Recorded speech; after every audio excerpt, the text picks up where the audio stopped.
What is up, nerds?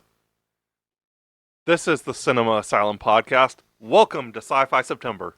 Heck yeah, let's go! Woo! Fall's finally here. Yay.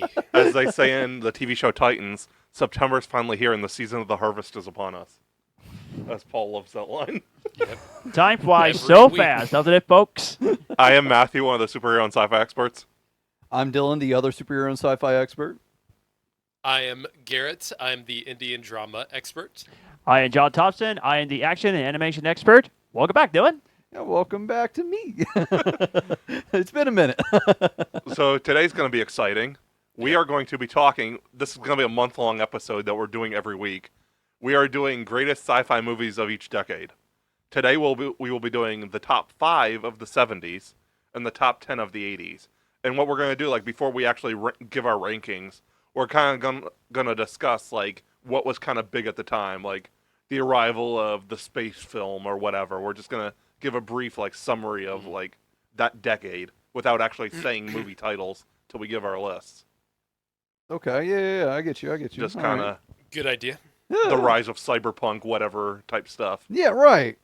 Like this was what was prevailing at the time. Yeah. Yeah, I get you. So this is going to be fun. Yep. You guys want to jump right into trivia? Yeah, let's go for it. Do it.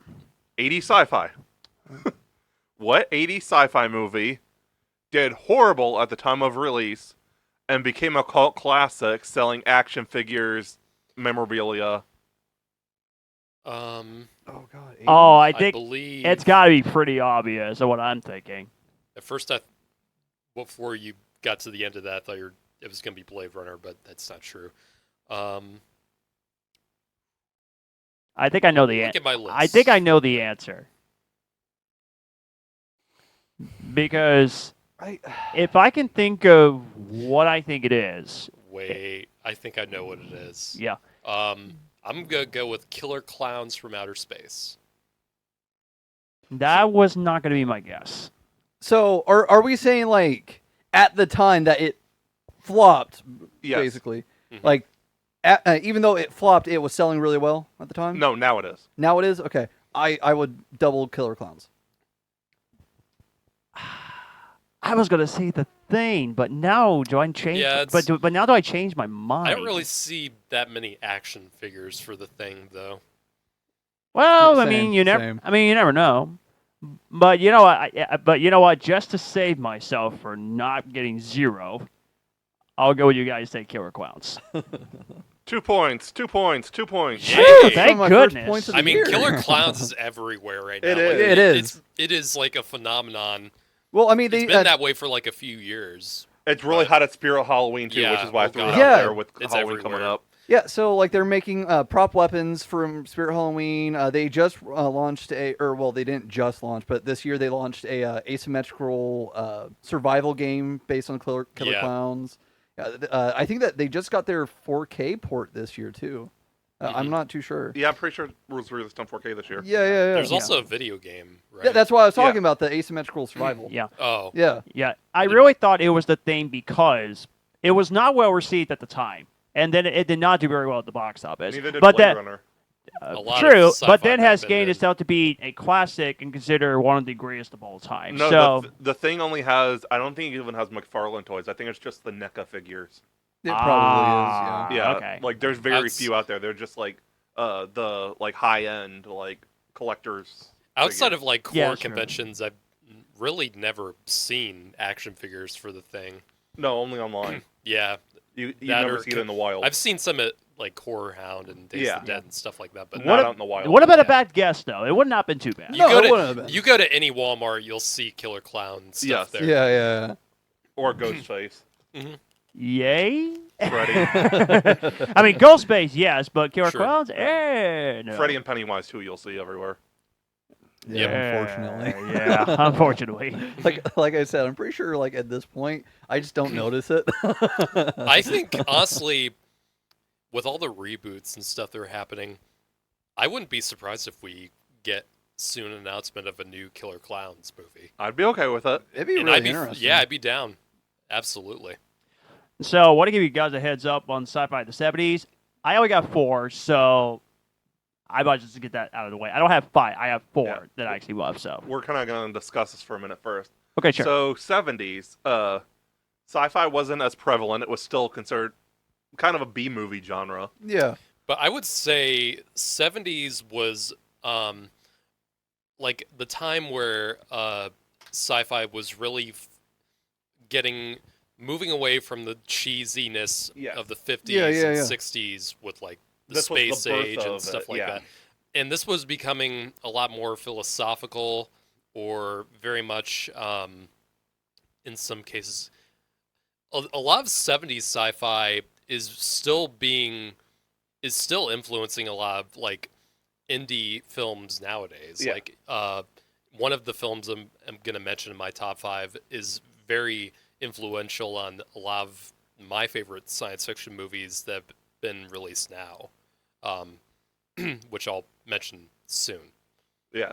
It started to get, that was like the birth of the modern sci-fi was the 70s. It was no longer Yeah. becoming cheesy, and it was because science fiction was really before the 70s was only really considered to be like strictly for like the nerdy types. Yeah. And it was now becoming actually much more mainstream, and that leads to nowadays where science fiction is completely mainstream. So I feel like the only thing before the 70s that was really kind of mainstream was Star Trek. yeah, Star Trek. That Yeah. was the beginning of it, but Yeah. like it was still The Star 70s Trek was what still started back. it, yeah. Star Yeah. Trek was still back then a fairly like niche thing. Yes. But it grew over time. Do you guys have anything to add before we start our list? Well, I mean, one of the main reasons why we had that major boom in the 70s was because of it following the space race. Yes. Yeah. Like we landed on the moon in '69, or supposedly we landed on the moon in '69. We're not going to get into that. Though. Oh, come on! If you want to find Dylan's theories, go to his personal we gotta Twitter. maintain the demographics here. Listen, all I'm saying is there's no air in space, so why is that flag moving? If you want to follow I Dylan's did watch that. conspiracy I theories, did go down watch his one of Twitter. those documentaries Yes. a few years ago. They're so good. They're so good. It's some of my favorite shit. I never got to see Fly Me to the Moon though, and that was something I was interested in. Fly Yeah. me to the moon. I was gonna make a joke and said, but that's just a theory. Dylan's theory. Thanks for watching. Honestly, I might do my own offshoot podcast where I'm just spewing like crazy crackpot Conspiracy theories. Yeah. About cryptids and stuff You're like gonna that. you're gonna be the new. You Alex know what? Jones. I'd be on board with that. I was so listening to you talk for like 30 minutes or something. Okay, we Now- gotta discuss this later. now- Yeah, my foil hat During this segment. podcast, you have to do a pitch perfect impression of J. Jonah Jameson the entire time. I could do it. I could do it. Yeah. I won't reveal it here, but I could do it. I Hey, definitely on this think I could. episode of It take a Dylan's little Theories. practice. Yeah. Oh, I picture Spider-Man. Buzz Aldrin is a menace. Well, we're getting off track here. Anyway, okay, let's go. We're Here we never go. on track. Yeah. All right, here we go. We're never on Okay. No. Who wants to start this? I'll So start. one of you guys. Okay, go ahead. Well, I feel like two of the top of all our top fives are gonna be the same movies. Yeah. Let's just get into them. Of course, Star Wars. Yes, Yeah. obviously. Yeah. It classic changed Star the Wars. face of sci-fi. And Yeah. filmmaking in general. Yeah. Every mainstream Hollywood film that's trying to be a blockbuster looks at Star Wars, and Yes. that's where it pretty much started. I mean, 2 years before that, Jaws would birth the summer blockbuster, but Star Wars, I think, was what really Perfected it. was what defined how a blockbuster film could be, the formula, and of course the hero's journey and all that. And I think that's the main reason why it became Star Wars, was because it, like Indiana Jones, another Lucas property, it took influence from very early days of film serials like Flash Gordon and those kind of old serials that would play at the beginning of back in the 40s and 50s would play before your movie started, and it was like a weekly series thing in the form of serials, as that you would call them, and they would have that was where the iconic title crawl that is synonymous with Star Wars now. That's where it really originated, was from those early film serials, and that Star Wars kind of made it iconic, but it didn't exactly originate it. And neither really, Star Wars didn't originate really any of its ideas, but it combined all of them into just a gigantic package. With the hero's journey story structure, and just incorporated all these science fiction aspects into it, and of course all the historical things with the space race, and just it's Star Wars. I don't think we really need to explain it that much. Yeah, But, everybody knows Star Wars at this point. Yeah, spoiler was just number one on my list. No surprise Yeah, there. I'm pretty sure it's number one on most of our lists. It's yeah. number 2 on mine, but Close enough, yeah.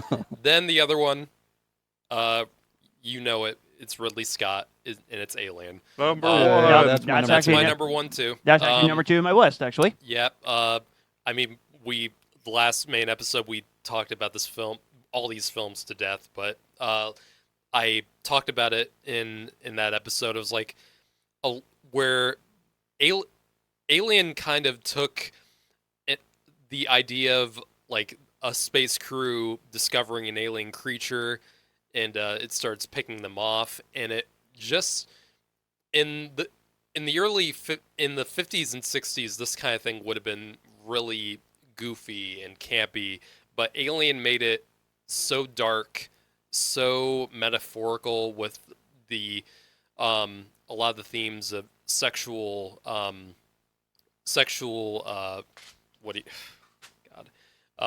penetration is how I'll say it. I mean, that's what a lot of H.R. Geiger's designs really were trying to get at. There was a lot of that those sexual themes where something impregnates you and then it kills you once it comes out. But yeah, Alien, just a masterpiece. It changed science fiction as well as horror. I mean, any horror film that doesn't take place on Earth owes everything to Ridley Scott's Alien. I think Yes. that goes without saying. No, I'd agree with that, yeah. But yeah, now this is where a lot of our lists are going to differ. So my number 3 is going to be a film that I feel like a lot of people wouldn't think of as science fiction, but it totally is, and that's A Clockwork Orange. This is Stanley Kubrick's film from Interesting. 1971, and it is a very society-based story about in the near future, and about how it's obviously, I feel like this film just bothers me on a real intellectual level because of how violent it is and how disturbing so much of it is, especially in the first half of the film, where Alex, played by Malcolm McDowell, is just such a bastard. Just does every bad and wrong thing you could possibly do. Yeah, dude, straight up evil. As a dude, as a person at that age, and all the droogs are just total scum. Right. And then halfway through, that whole shift changes where Alex is taken and put in that government experiment where he suddenly is completely cured of his violent tendencies and falls ill when he ever considers doing those things, and the rest of society is now taking their violent tendencies out on him and some of those other guys, and it's just it's a very thought-provoking story. It's a very surreal film just because of how Stanley Kubrick directs it. It's so much of it is disturbing, like I said, but it also has a lot of funny moments. Just a lot of weird imagery happening all around the film, and all I can say is that singing in the rain scene, one of the hardest scenes I've ever had to watch in any movie ever. It's just, yeah, if you haven't seen A Clockwork Orange and if you like Stanley Kubrick, absolutely check it out. Yes. I'll never watch it again. It was too much. Oh, Yeah, no, you've seen it's Okay. very intensive. Yeah. That would Yeah. not be my movie for me. I'd be like, No, uh-oh, no, it's- you do not need to It's check not for it the out. faint No. of heart, but Yeah, it's look up trigger warnings for sure before watching it. yeah, true. There's a lot of shit that happens. Here's your trigger warning. Next up on my list is a one of the most atmospheric science fiction films of the 70s and happened in the same year that Alien did, and that is Stalker, directed by Andrei Tarkovsky. This is the film that I was mentioning or hinted at, where it's like, I feel like a lot of A24 films or a lot of those types of modern films now owe a lot to Tarkovsky's work on Stalker and Solaris and a lot of his other films. Mainly, I felt so much of Annihilation when I first saw this movie, just because of the atmosphere of it all, the kind of the main, just like the main setup of the film, where these characters are leaving this this one location in the city that is just sepia tone. It's ugly, it's depressing looking, and they go to this place called the Zone, where supposedly all their deepest desires will come true, and it goes from this ugly sepia tone to kind of this more colorful tone, but still very depressing looking, and still very blue, and it's just a very meditative film because of how long it is. It's very slowly paced. It's definitely not for everyone, but it's just it puts you in an entirely different world, like a film like Annihilation does. And it's the shimmer, I feel like, is very similar to the Zone in Stalker, and it's just a really interesting and very a very provocative film. So number 5 on my list for the 70s is going to be a horror sci-fi remake, and I think probably the best of the 70s, and that is Invasion of the Body Snatchers, directed by Philip Kaufman, and the stars the now the late great Donald Sutherland, may he rest in peace. And this is there's been a lot of body snatcher adaptations in film, but I feel like most people consider this 1979 version to be the best because I feel like a lot of the other versions of the story, kind of the rules of the body snatchers are very very messy and very complicated, where in this film I feel like it makes the most sense and it's the most easy to follow, and it's a very eerie film in how so much of it is done. The acting is phenomenal. Donald Sutherland. It also has the great Leonard Nimoy in the film as well, and a few other recognizable faces, including another Alien star, Veronica Cartwright. And it has probably one of the most terrifying endings in film history with that thing right there. And it's just the ending is just it just leaves you in a very uncomfortable and very unsettled mood, just because that's how the film ends, and there's no music in the credits. The last thing you hear is that horrifying screaming sound from Sutherland, now turned into a body snatcher, and it's just, you feel completely alone now as the credits are rolling.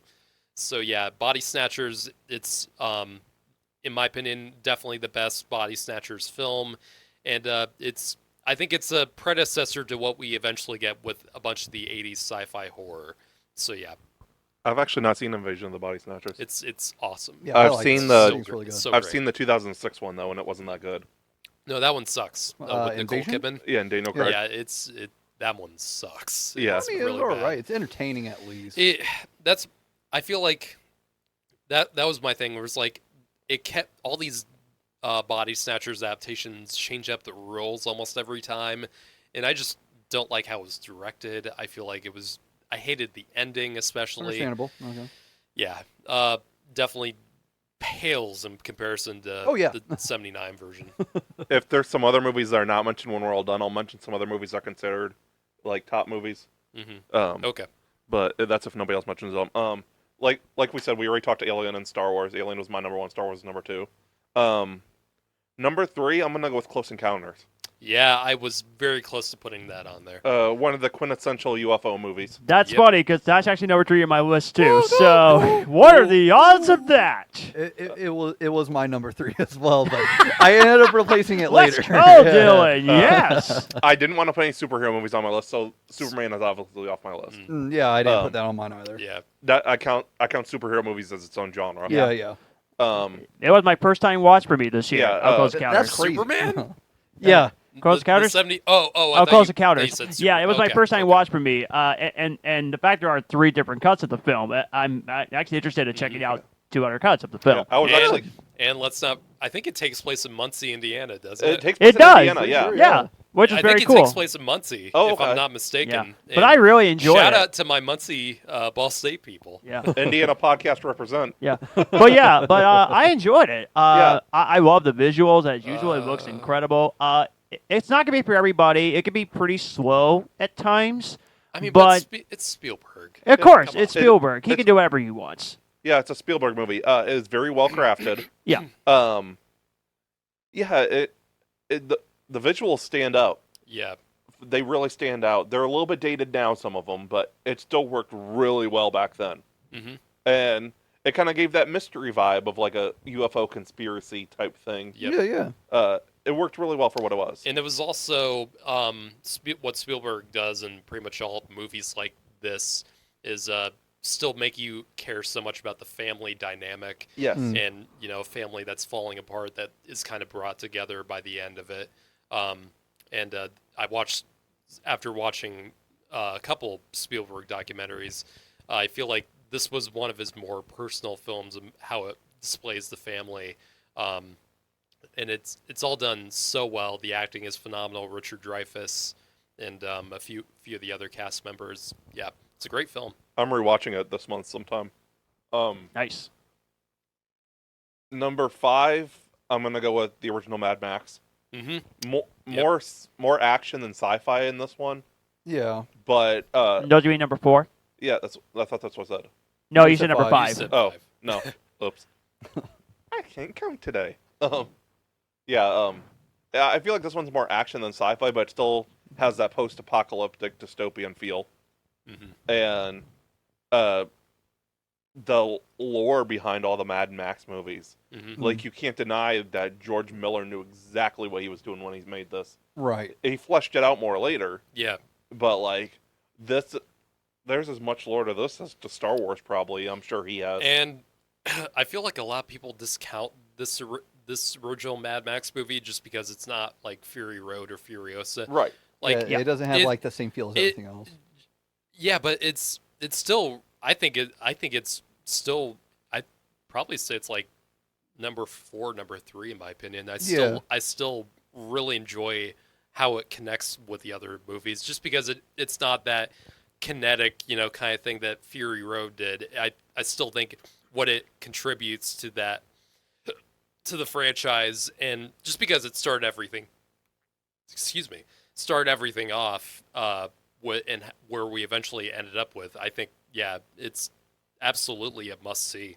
Do you guys agree with me, though, that even if it's not officially released, George Miller probably has as much lore for that as George Lucas had for Star Wars? I'm sure he does. Yeah. Absolutely. Yeah, Initially, I yeah. could definitely see Yeah, that. I would yeah. agree with that. Yeah. He's probably got loads and loads of... Yeah, he's absolutely got a Bible. Yeah. Yeah, for his own stuff. Yeah. Yeah, Yeah. he does. Last, a movie that was on Garrett's list. Not a movie I personally enjoy, but I can see it as one of the greats, which is Stalker. Yep. It bored me to death. I need to try to rewatch it, but... Don't watch it when you're about to go to bed. No. That's all I'll say. Yeah. It is slow moving and it does not Yeah. pick up. Really. But what I really love about the film, I mean, technically it's just all the one take shots and how long some of the shots go. Like when they're driving in the car, like to get out of town, and like the camera's falling behind the car as it's like the car's almost like bouncing and like tilting off the railroad as it's leaving. I just love how this film is put together. I'm glad we had the same thought though, because when I first watched it, it's like this gives me Annihilation vibes. Mm-hmm. I'm sure Alex Garland was very much inspired by Tarkovsky's movies. I still need to see Solaris. Mm-hmm. Me too. And I feel like I'll enjoy it. Yeah. I have seen the other one, unfortunately, and it sucked. What? The one with George Clooney. Oh, I've heard that's bad. And Yeah. that's Steven Soderbergh, which is really, really disappointing. Yeah, I watched that when I used to get stuff from the library back early teenage years. Like, I rented that, and I was like, ugh, I hated it. Mm. I haven't seen it, so Yeah. I can't really attest to it. But like, yeah, I've heard many bad things about it. So, But then again, I was 13 at that time, too. So my taste in movies, I wasn't as well-rounded as I am now. I think that's one of the few movies on CinemaScore to get like an F. That movie has an F CinemaScore. Wow. So it is as bad as I remember. Yeah. Holy crap. So you're not alone, truly. But yeah, that's all I got for 70s. Okay. I mean, we've talked about 4 of the 5 on my list. I had the Go and put them in original- order, though, for everybody. Yeah. So originally, my number 1 was the original Star Wars. Number 2 was Alien. Number 3 was Clockwork Orange. Number 4 was Mad Max. My number 5 though is Rocky Horror Picture Show. Yeah. All right. Well, I'm just a sweet transvestite. from Transylvania. Have you ever it's seen? so good. Have you ever seen this in a theater, like with a? No, Okay. I want to. Me too. But I also know that there's like I know that in a lot of theaters they also ask of audience participation. I don't want to show up like ready for it and then nobody else does it. So that's like the main reason why I haven't done it yet. Because the Strand hosts it, I think, like every year. Yeah. I've been wanting to go there to go do it, and I just, oh no, I'm terrified. And it's also a musical. yes, it's really good. Yeah, I probably like it. It's another like Killer Clowns. It's a cult classic, where it True. wasn't appreciated in its time, but now it's got this massive audience surrounding it, which sucks because Rocky Horror hasn't gotten the same treatment that all these other impactful movies that I gained feel like- appreciation I over feel the like years. it's getting to that point. Like, Well, I mean, it is, yeah. but it hasn't. We're for these movies that are so glorified. Well, not. I wouldn't say glorified. That makes it sound like they don't appreciate or that they don't deserve the appreciation. The ones that are most commonly celebrated, talked about. Rocky Horror is getting up there, like for its time. Rocky Horror is getting that kind of appreciation. It's getting to that level, but they haven't done anything with it in a long time. Like they did the reboot kind of back in 2016, 2017. What I'm familiar because the Broadway show I think or the musical, like the theatrical version, I feel like is becoming just as popular as the movie. But I can't remember the reboot. Well, so they did a live showing the same way that they did Grease Live, where in the live showing of it, they had Adam Lambert, they had Laverne Cox, they had I'm spacing on like everybody Is that like right now. what they did with the Peter Pan live? It's that kind of like the same thing. I am not a fan because I watched A Christmas Story live and I was I want to know about horrified Christmas by Story it. Live. I haven't Oh, seen it was Christmas Story Live. awful. It was so bad. No, this was like legit good. Like I Okay. really liked it. Okay. I think it was one of the ones that have worked. It's gotten stuff like that. But it hasn't really been touched otherwise since like 2011, where it got like a Blu-ray printing in 2011, but nothing else has happened. They haven't like reestablished it on streaming platforms. They haven't. That's true. They haven't given it a new printing for 4K or anything. Like they kind of just left it alone, so fans are kind of just sitting on it. There's nothing new else coming out about it. I feel like it's that's super underappreciated. I feel still. like that's a way to keep it at that cult status where like it's not so mainstream. Like I feel like The Room has become too mainstream where like Okay. everyone knows what The Room is now, and I feel like that kind of takes away from the enjoyment of it when you talk about it. Like everyone has pretty much knows what The Room is now, so that cult level status for it is kind of diminished, where I feel like Rocky Horror, they're doing all that to kind of still keep it at that cult level, so it doesn't become like The Room did or some of these other bad, like cult bad movies. Yeah, no, So- I and get that. I'm not saying Rocky Horror is a bad movie. I don't think so really, in not in the level that The Room is, Mm. but still, yeah, that you got to throw some campy sci-fi in there. So- Yeah. And this definitely is packed with it. I mean, it's got a really, in my opinion, it's got a really good script for what it is. Like they knew exactly what they were doing this entire time. They knew what, kind of like what we were talking about with Star Wars, kind of like what we were talking about with Mad Max. They knew what they were making. They may not have known the impact. But And there's you can see like they knew what was going on the entire fucking time. and I They still, put it together. I still don't think there's another movie like it. Like There's not. It's its own unique thing. Yes. I've not seen it. Yeah, it's hard to Yeah. match. Like Uh-huh. it really is. The It's got a so- lot the of songs character. and everything. Yeah. It's just it's an experience watching it. The only For thing I sure. could think of that might be close that I've seen is Repo the Genetic Opera. Yeah, I've not that's seen close. that. What That's is close. that? You've not seen that? No. It's really good. It's from the producers of Saw. Yeah. It's a future set slasher. They have it's you seen the movie Repo Man with Jude Law? I don't think I have. So there's this company that sells artificial organs, Yeah. and if you get behind on your payments, they send a Repo Man to come rip it out of you. Yeah. It's a rock opera horror movie. It's super cool. Okay. It's got Paris Hilton in it. It's got I don't Alexa, the girl from Spy Vega. Kids. Alexa Vega. Yeah. Oh, okay. It's got there's another one. I don't It's the rem- dad. Yeah, I because don't he was know in his Buffy. name. Okay. I forget what his name is. I think of his name like every week. Anthony Head, Sir Anthony Head. Okay. He plays like the main Repo Man in it. Hmm. Yeah, he plays this like he's kind of like his Repo Man identity is like a secret identity almost. So he's like trying to like save his daughter this entire time, and he or quote unquote save his daughter this entire time. It's good. I would recommend checking it out. I I'll think look it's into it. super well done. I must warn you though, it was panned by critics though. Oh, They it was didn't care more about than it. panned. Oh, I'm sure it was. It was more than panned. Budget was $8.5 million. Didn't even make $200,000 at the box office. Yeah, yeah. It's another like cult smash. I've got the DVD if you want to borrow it, because if not, you got to watch it with ads on Tubi. I'm fine with that.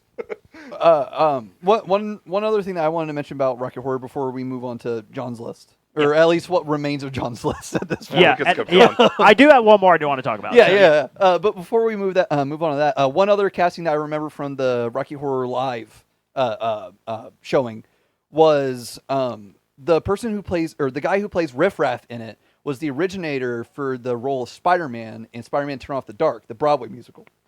Oh, okay. I wanted to Yes, throw that little factoid out Yes, there. Spider-Man The was a horror- musical. The horror that could have been with him. Listen, it's good on paper. What, the Spider-Man Horrible, musical? yeah. Good on Okay. paper. Horrible, horrible. Oh, In man. fact, I heard it's bad. Yeah, a lot of people were injured. I think that there was one or two people Oh, that no. died. And a lot of it is just really cringy. Like Yeah. the actual musical parts of it. A lot of the design, it's at not least, yeah. good. Like, Yeah, it's yeah. really not good. There were Rogers, things the that were musical. cut from it that bummed me out a bit. What? It could be worse. It could be Rogers the musical. Shut the fuck up! I still And want to see also, that. all the Green Goblin stuff. Ooh, God. The Green Goblin doesn't- stuff was. Yeah. I wasn't. the design was very obviously Broadway Yeah. in the fact that they didn't know what the fuck to do. It but- only that design could only work in Broadway. Yes, Would not work 1000%. Anywhere else. I would love to see it come to comics. I will say that. But only because of how fucking bad it is. Yeah. I think that would I be need really to find funny. this musical on YouTube. Huh? I need to find this on YouTube. Yeah, there's a Spider- few Spider-Man? versions of it on YouTube. Okay. I hope that you could find the one where they have the giant Spider Woman descending from the ceiling. Because they ended up cutting that out. Yeah. I hope you could find that one. Dale, you need to send this to me so I can watch that. yes. Oh, you can find it. Yeah, I can just find look on it. YouTube. It's really not that hard. Just look up Spider-Man Turn Off the Dark musical. on Okay, I YouTube. would do that. Yeah, you can Okay, find so yeah. Star Wars, absolutely agree. Alien, I absolutely agree. Close Encounters of the Kind, absolutely agree. Those three movies are great. Like I said, I only got 4, so I'm going to throw in just one more. And it's a movie that I absolutely love, despite the fact it's very silly and it's considered a guilty pleasure movie, but I had a blast with it. Moonraker, the James Bond film. Okay. it. Yeah. I had so much fun with that movie. There's a funny story behind the making of this film. Okay, so when The Spy Who Loved Me came out, you saw at the end credits, next movie for your eyes only. But then the British guy said, I got a great idea. Star Wars came out in theaters, so let's turn James Bond into a space film and turn him to outer space. It's a great idea for a movie. That's actually what happened. Like, Pretty And that's much. what they Yeah, did. yeah. They actually made Moonraker. And, yeah, fans went to go see it. No surprise. It was a big hit. No surprise, because people want to see James Bond in space. It's not just because of the women. people want to see James Bond, period. Yeah, Yeah, that's true. exactly. True. And as of right now, Roger Moore is my favorite Bond. Controversial, I know. But yeah, Moonraker was very fun. I absolutely had a blast watching it. And there's something else that's funny. Jaws. Yep. The kids wrote a letter to one of the people that want to make Jaws kid friendly because he was too scary in The Spy Who Loved Me. So they turned him into sort of a cartoon. Oh, he is. Okay. And they let him Okay. talk. They let Jaws talk. when in the first one he didn't talk. So We are definitely doing an episode on James Bond sometime this year. we have to. yeah, We're gonna rank but all yeah, of them. I find that it's so required. I find that so And funny that Moonraker's was gonna be in my number 1. I found that so funny that was Said gonna be no the one case. But yeah, but it was gritty in my face. I was having so much fun watching that movie. It was such a blast. Visually, it looks amazing. Especially, I mean, it's a Star Wars clone with James Bond. What did you I expect? mean, they put money into it. For They sure. did, Yeah, yeah. and it worked. So there you go. That's the only movie I got for you. Before we jump okay. into the 80s, I'll throw some on the list that we didn't mention because these are movies I have not seen, but I know they helped shape sci-fi in the 70s. Yeah. The first one I'm going to mention became a very well-known TV show on HBO over the last few years, Westworld. Yeah, Ah. I have seen Westworld, the movie. Yeah, it's not something I personally love, but it's a really fun movie. It feels very much like a predecessor to Jurassic Park because one, it is Michael Crichton, and it does have a kind of similar setup. Just instead of dinosaurs, it's like an evil cowboy that's chasing after you, Yeah. or evil cowboy robot. This next one was a sports movie, Oh, and they remade it in 2002, which was horrendous. Oh, Which one? Best part of it is the song "Boom" by POD. That's Uh-huh, the only yeah, good part yeah. of the movie. yep. Rollerball. Oh, Doesn't this have or is that Death Race 2000 that has Stallone in it? I don't know. Let me Stallone's look. not in. Stallone Rollerball, was is he? Running Man, wasn't he? No, that's No. Arnold. Oh, is it? I feel like that Death Race 2000 has Stallone Yes. in it. And that was the next movie I was going to mention. Oh, okay. Okay. Yeah, Death Race. Another spawned- movie that got remade into a kind of shitty remake. I didn't mind it. It's Paul W.S. Anderson. You all know how I feel about him. Yeah, yep. it's a very flashy, no substance movie. Absolutely. Almost none of Paul W.S. Anderson's movies have substance. Absolutely. They're all flashy video game style movies. Except for Event Event Horizon. But I still stand by Event Horizon's not, like, objectively, it's not a great movie, but I really enjoy it. These next three are more prevalent. THX 1138. Yeah, Yes. I couldn't really get into it myself, but I watched it just because George Lucas. Right. I've been wanting to watch that. It was It's it really was it was hard for me to get into. It is slow, and but like technical aspects, it looks great. It sounds great, and I would recommend checking it out. Soylent Green. Yes, yes. Just everyone knows the ending at this point, but I yeah. actually don't. So Oh, you don't know the ending. no. So maybe I'll actually be surprised. It has one of the most famous lines in movie history. That's all I'll tell you. Last one I'm seeing a lot about. I think it's the anniversary, coming up next year, I believe. Logan's Run. Yeah, this is one Oh. I still want to check out. I don't think I'll like it. I've always heard a ton about this movie, and I don't really know that much about it. And that's what's made me want to really check it out. That makes me not want to watch it. Like what I know about it, it just sounds like something I wouldn't like. Okay. Still. But yeah, that was the 70s. Next, we will move on to the 80s. Heck yeah. Sci-fi is now really blowing up, Yep. thanks to mostly to Star Wars and Alien. Mhm.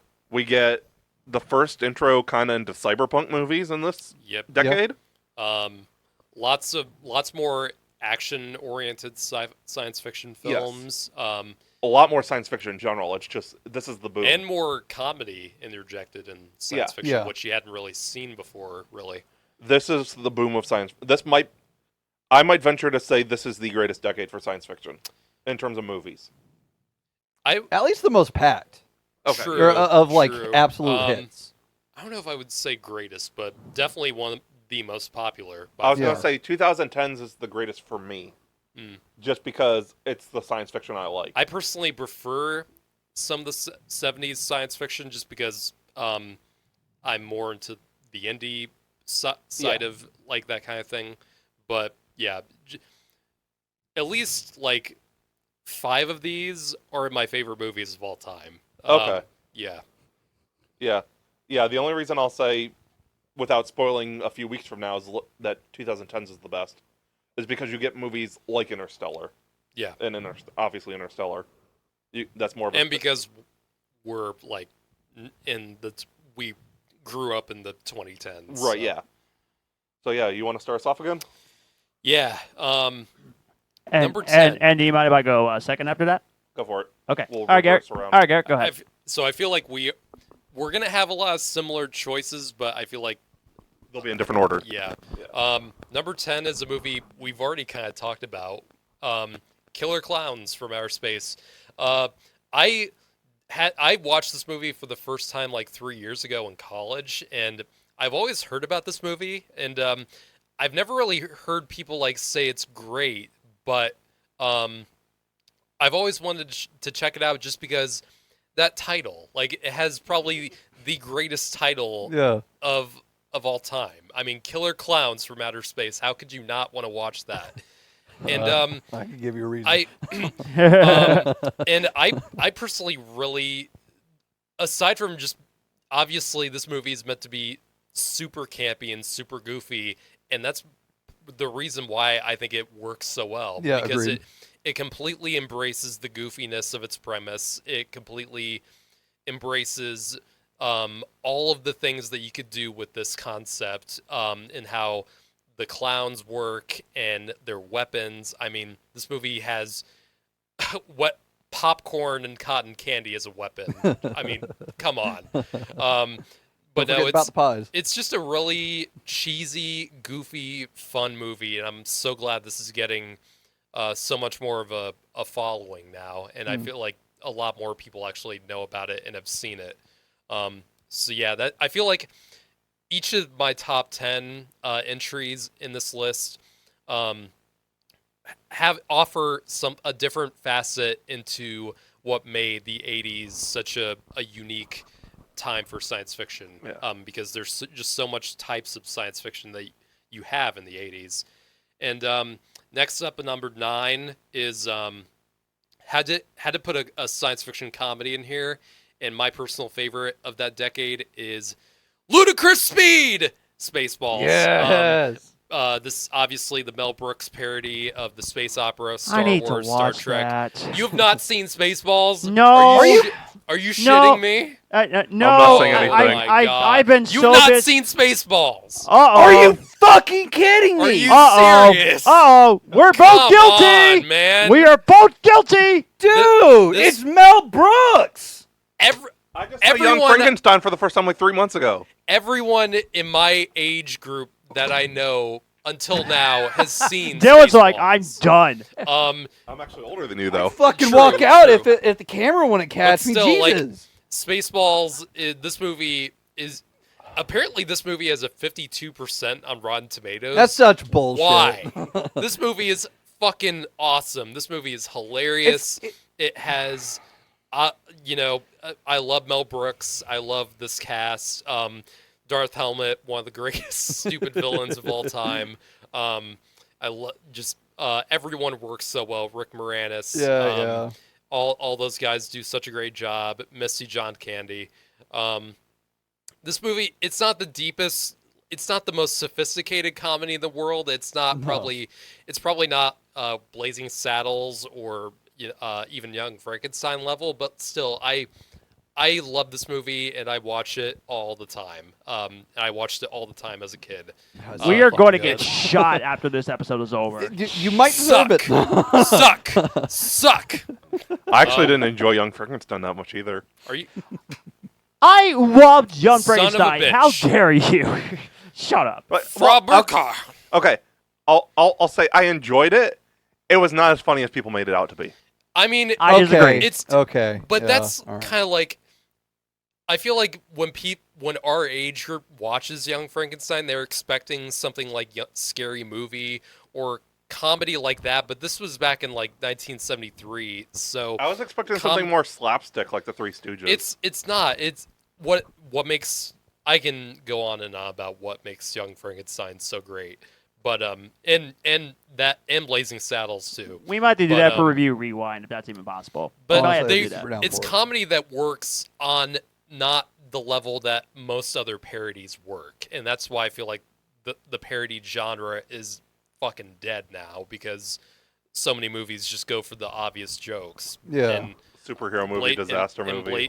all those movies. Yeah. God. All right. So anyway, so what's number 8 on your list? Number 8, Your Move, Creep, RoboCop. Yeah, this. I haven't seen that one either. I know. I'm missing out. I know. Damn it. John, Okay, have you ever seen a man get shot in the dick? Or have you ever seen a man get shot to like 1,000 pieces? Well, RoboCop has all of that for you. Yeah. Yeah, RoboCop is not only just a really amazingly cool premise that every 8-year-old would love, but it also is a satire of that kind of the commercialism. And of course, Paul Verhoeven, this was a huge theme with him in that almost every science fiction movie he made, it was very much a satire of the kind of movie that anyone else would make, and he kind of made fun of and satirized everything that RoboCop was very much a play on the toy boom of the 80s, where everything was being made into a kid's toy, and RoboCop takes a more deeper look into that at kind of the humanity of the part man and part machine kind of thing going on with what's Alex Murphy is the character's name. What other sci-fi movies has this dude done? Because Total Recall, Okay. Starship Troopers. Okay. Yeah, you can see Yeah. where I'm getting that Yeah. from. Okay, yeah. Yeah, RoboCop is just an amazingly clever, funny, fun action film that has a good sense of humor and just works on so many levels that you wouldn't expect it to work if you'd never seen it before and you're watching it for the first time. I'll tell you what. Every time you say a movie that I've never seen before, I'm going to keep my mouth shut. Great. Yeah, it's the better tactic, John. I'm going to tell you that firsthand. So there are number 7. There's going to be a couple horror movies on this list, but the first one I'm going to mention is David Cronenberg's The Fly. this is one of the grossest movies that you could watch from this time period. Yeah, that's Just true. because of this is obviously with Cronenberg, who is famous for doing body horror. Yeah. This is a body horror that happens over the course of the entire movie. It doesn't happen right away. It shows Jeff Goldblum as a brilliant scientist who makes this teleportation device, and at first it seems to work, and then over the course of the movie he realizes that a fly got into the machine, and he's slowly becoming a human-fly hybrid. And over the course of the film, you see that transformation happen, and it's amazing. Jeff Goldblum, what's her name? Gina Davis. Both love these Gina two are Davis. great in this film. This is one of my favorite Jeff Goldblum performances. He takes his usual Jeff Goldblum awkwardness and very, egocentric kind of Super charismatic. demeanor, but he goes through such a transformation, and you absolutely buy it, how he performs it in the film. And Gina Davis brings a lot of great humanity to it all, and concern for Jeff Goldblum's Seth Brundle. Next up is E.T. Of course, had to put this on here. One of Spielberg's most famous films ever that he's made. And if you are not crying at the end of this movie with John Williams music, Shut and- up. Really? He said it was watch overrated. this- Don't say a word. You Shut. can watch this film and you don't cry at the end? Yes, I did say it was overrated, John. And you're wrong. Wow.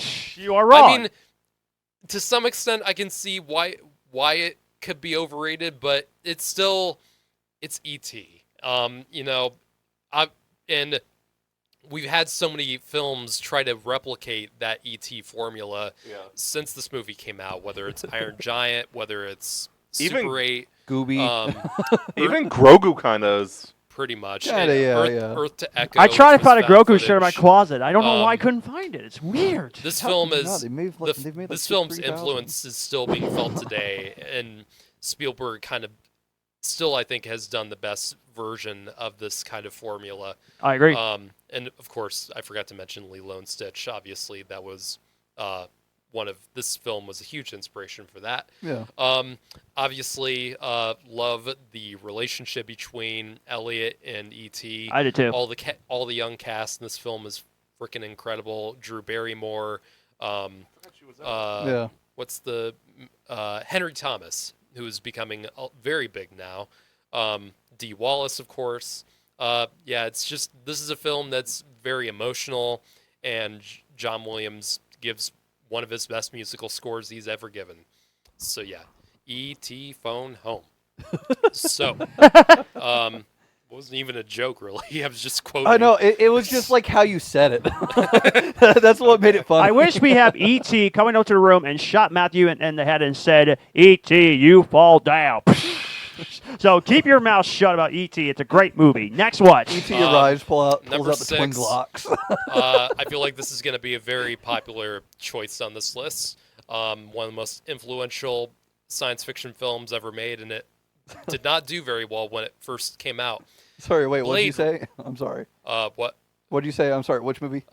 This movie is probably going to be on a lot of our list because it's so influential, and it didn't do very well when it came out. I thought we were at number Blade 5. Runner. Okay. I thought it was number 5.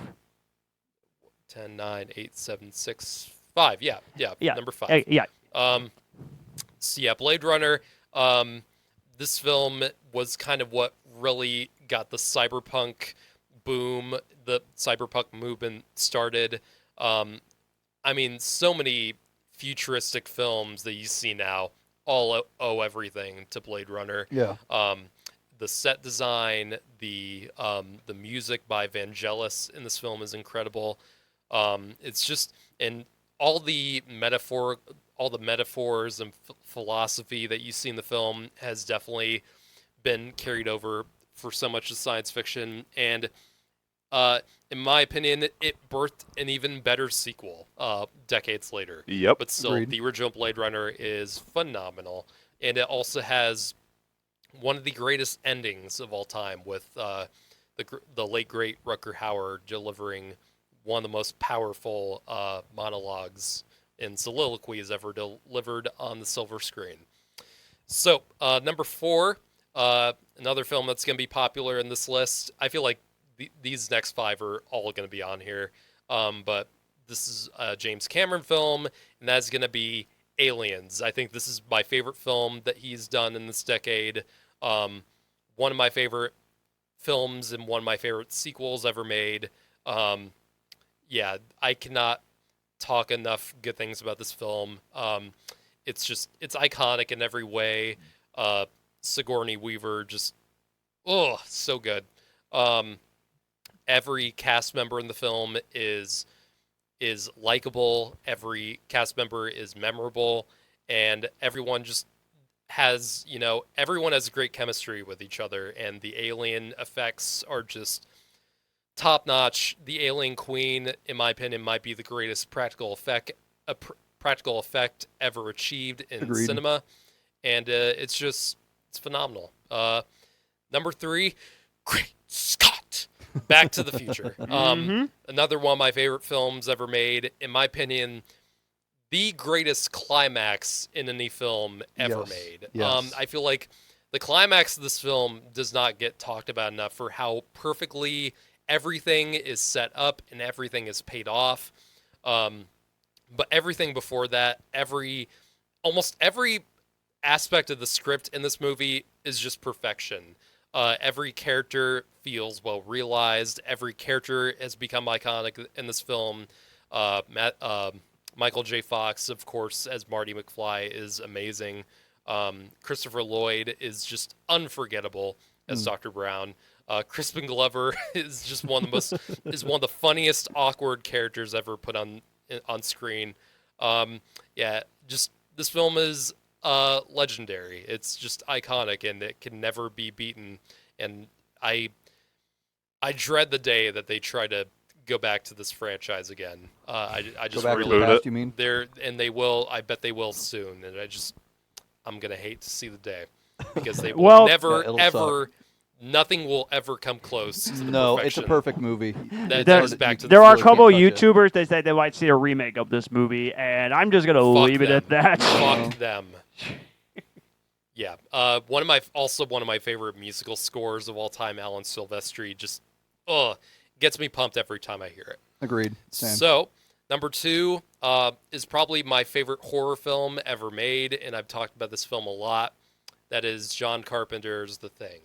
My favorite John Carpenter film. Probably, I said The Alien Queen was probably the greatest practical effect, and I still stand by that, but probably number 2 is any effect in John Carpenter's The Thing. It is just a marvel, the effects work in this film. It's unparalleled, and the fact that they, in the reboot of this film that they did in 2011, the hideous CGI that they tried, it's embarrassing compared to I the actually do like the film, though. I hate it. I can't still haven't stand seen the it. 2011 one. Yeah, but this film is just a masterpiece in every conceivable way. I love the moodiness of the film. John Carpenter just directs the hell out of this film. Kurt Russell is fantastic. All the actors do a great job.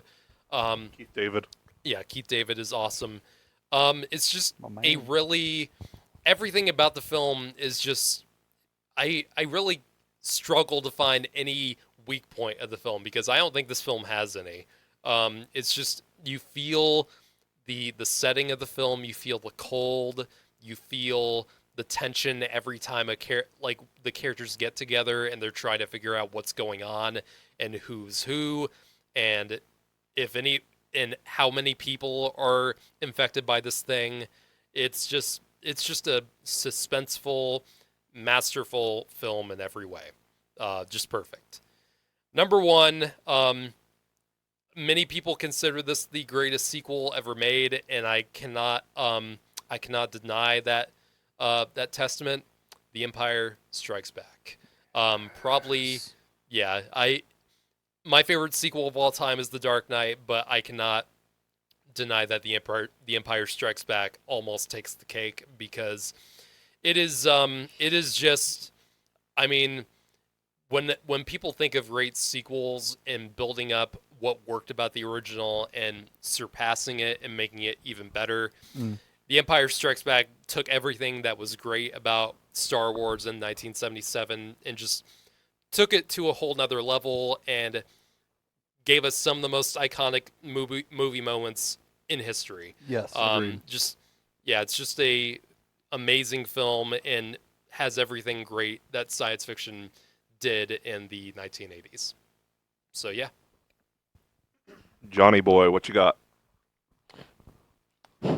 Do you have a gun in your pocket so you can kill me for most of these movies I have not seen? Okay. Boom.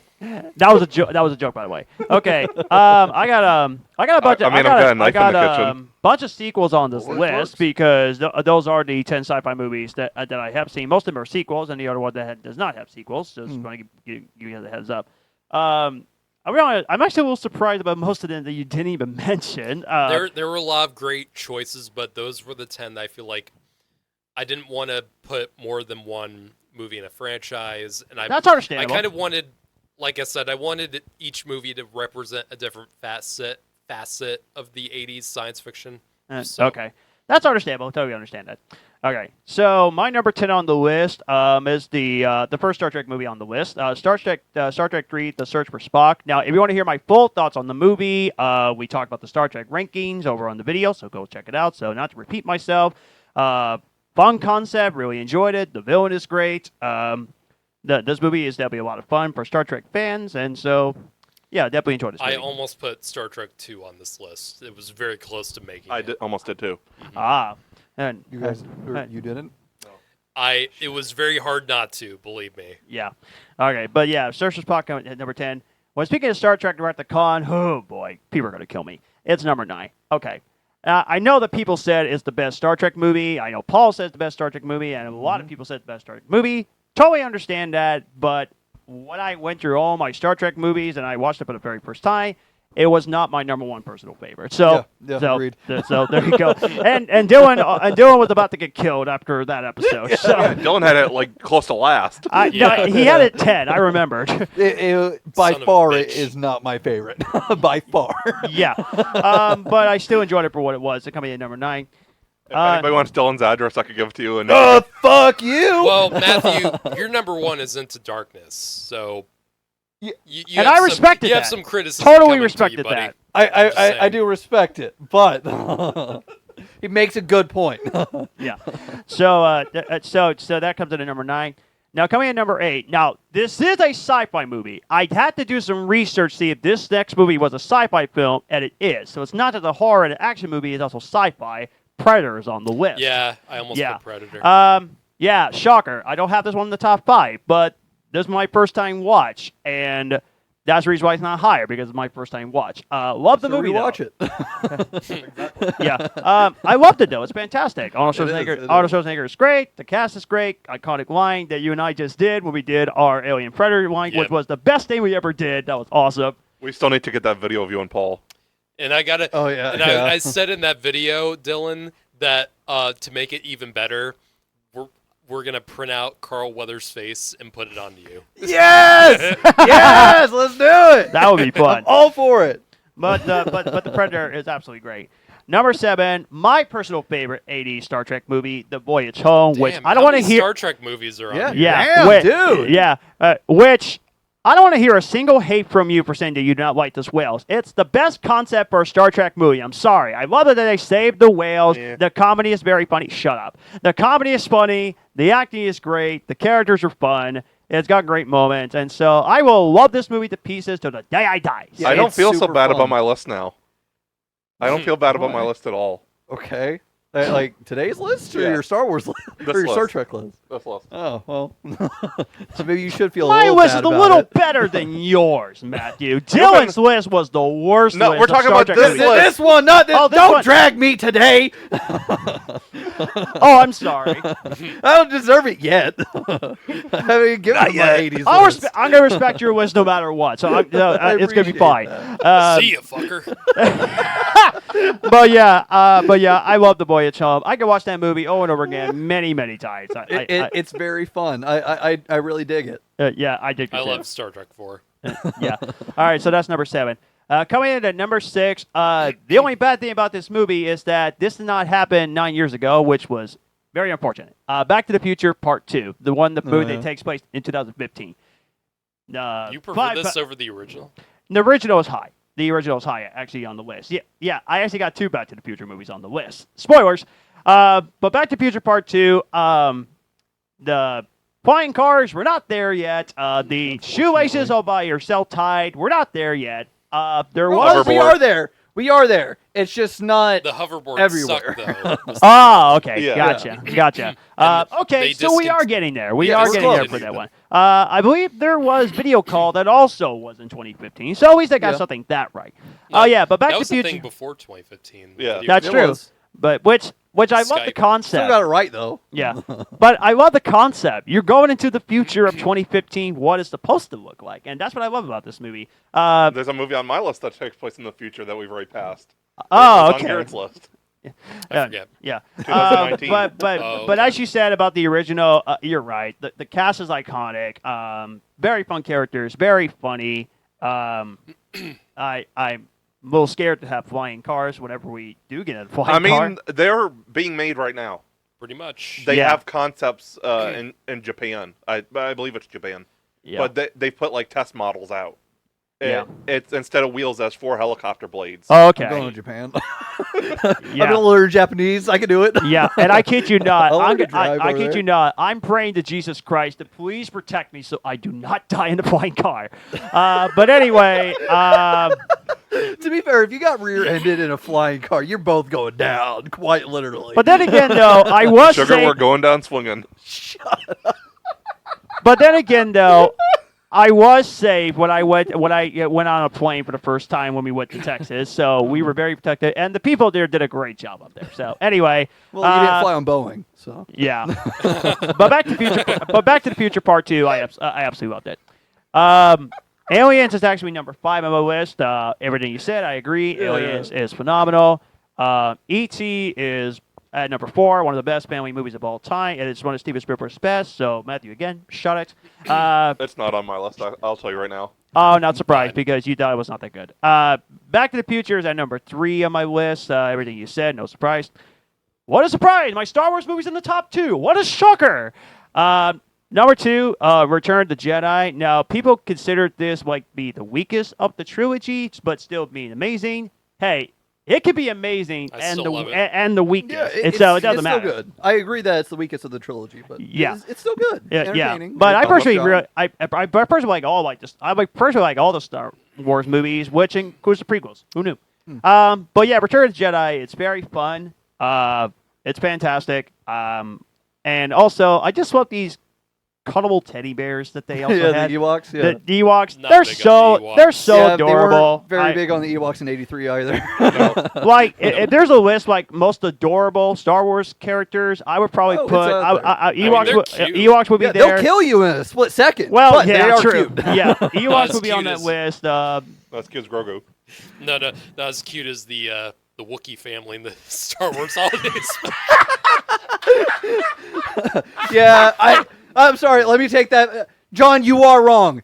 Uncle Scratchy's number 1. Nala is fucking hot. yeah. But We still have to do that for Life Day, by What was the way. the I haven't son's name? forgotten. Lumpy or something? Yeah, I'm pretty sure it was Lumpy. Oh, Yeah. God. I kind of hope he will do the live stream on Live Day of the Star Wars Holiday Special. I'm We're hoping still we will. doing it. I will make you guys. Life I will Day is duct tape you to approaching. the couch if I have Life to. Day Oh no! is approaching. I will watch it for I sure. know you will. Yeah. I'll duct tape Garrett to the couch if I have to. It's gonna be rough, dude. It is. But anyway, going to subject. Garrett might need some of your stuff. Shut up. I no, for real, I might. Well, And- damn, and a I've couple- never been one and to a not couple share. bottles, So a couple bottles of a Fireball. you're gonna need it. But anyway, Return to Jedi. Love the movie. Definitely another fabulous Star Wars movie. But of course, Empire Strikes Back comes in at number I'm one in on the danger. list, Yeah. which Oh, also I'm in so much one of the greatest plot twists of all Danger, Will time. Robinson. Which, first of all, I need to do an angry rant by saying spoilers because if you guys have not seen The Empire Okay. Strikes Yeah, Back, okay. No what one- the fudge, dude? Yes. No one in 20 years has done a spoiler warning for this movie. No, I've like, fucking seen people be mad about spoilers, about Dude. spoiling the fact that Vader is Luke's father. Tommy Boy. Exactly. I fucking saw it last year. I Tommy couldn't believe Boy my eyes. in 1995 spoiled this movie, so you got no fucking excuse. Yeah, exactly. Yeah. Every single fucking project ever makes the Yeah. joke. Yeah. Like, it's... If I see one person that says, I've never seen The Empire Strikes Back, get out of here. Like, don't talk to us. Even if you haven't, you know the fucking Exactly. line. You know the Yes. plot twist. It's like the most popular plot twist of all time. I don't get mad about being spoiled on a movie that's more than 6 months old. Like, at that point, it's my fault for not fucking Yes. watching it. Yeah. But over Like, 20 waited a years, year- get out of here. I waited about a year until I felt comfortable spoiling Endgame, but like, But that was yeah, Endgame. There was a yeah. lot of build-up for that. yeah. Yeah. Yeah. But The Empire Strikes Back is definitely phenomenal. How did that not get a Best Picture nomination? I don't understand that. That is weird. When stuff is on DVD or nowadays streaming, it's fair game. Yeah. Yeah. I mean, the original Star Wars get the Best Picture nomination, but the sequel does not get nominated. How does that work? That's so weird. But it's That's the even Oscars. better. What do you expect? Academy. It's the friggin' Oscars. Yeah. But there you go. Those are my top 10. Yeah. And there's definitely a few that I missed and I need to watch. Clearly, I'm gonna be in danger. Do you want to go ahead and I'm go very. next? Can he go, please? Yeah, I'm very interested. Okay. What's on your list? Get your pitchforks out, everybody. How you doing, Ralph? It's on the list. It's just not at number one. Okay, What? fine. What? Number 10, Howard the Duck. Just kidding. I just say. Now I'm gonna change my list. I should say. I have not seen this movie, and I'm not even going to bother to watch that movie. Matthew, you Duck son tits. of a bitch. This movie has duck tits, by the way. Suddenly, I wish that I would have gone in place of Matthew, because I was gonna make the same fucking joke, but at number 3. See, I can't keep a straight face. I would have let Garrett on for a few more minutes, but I can't keep a straight face.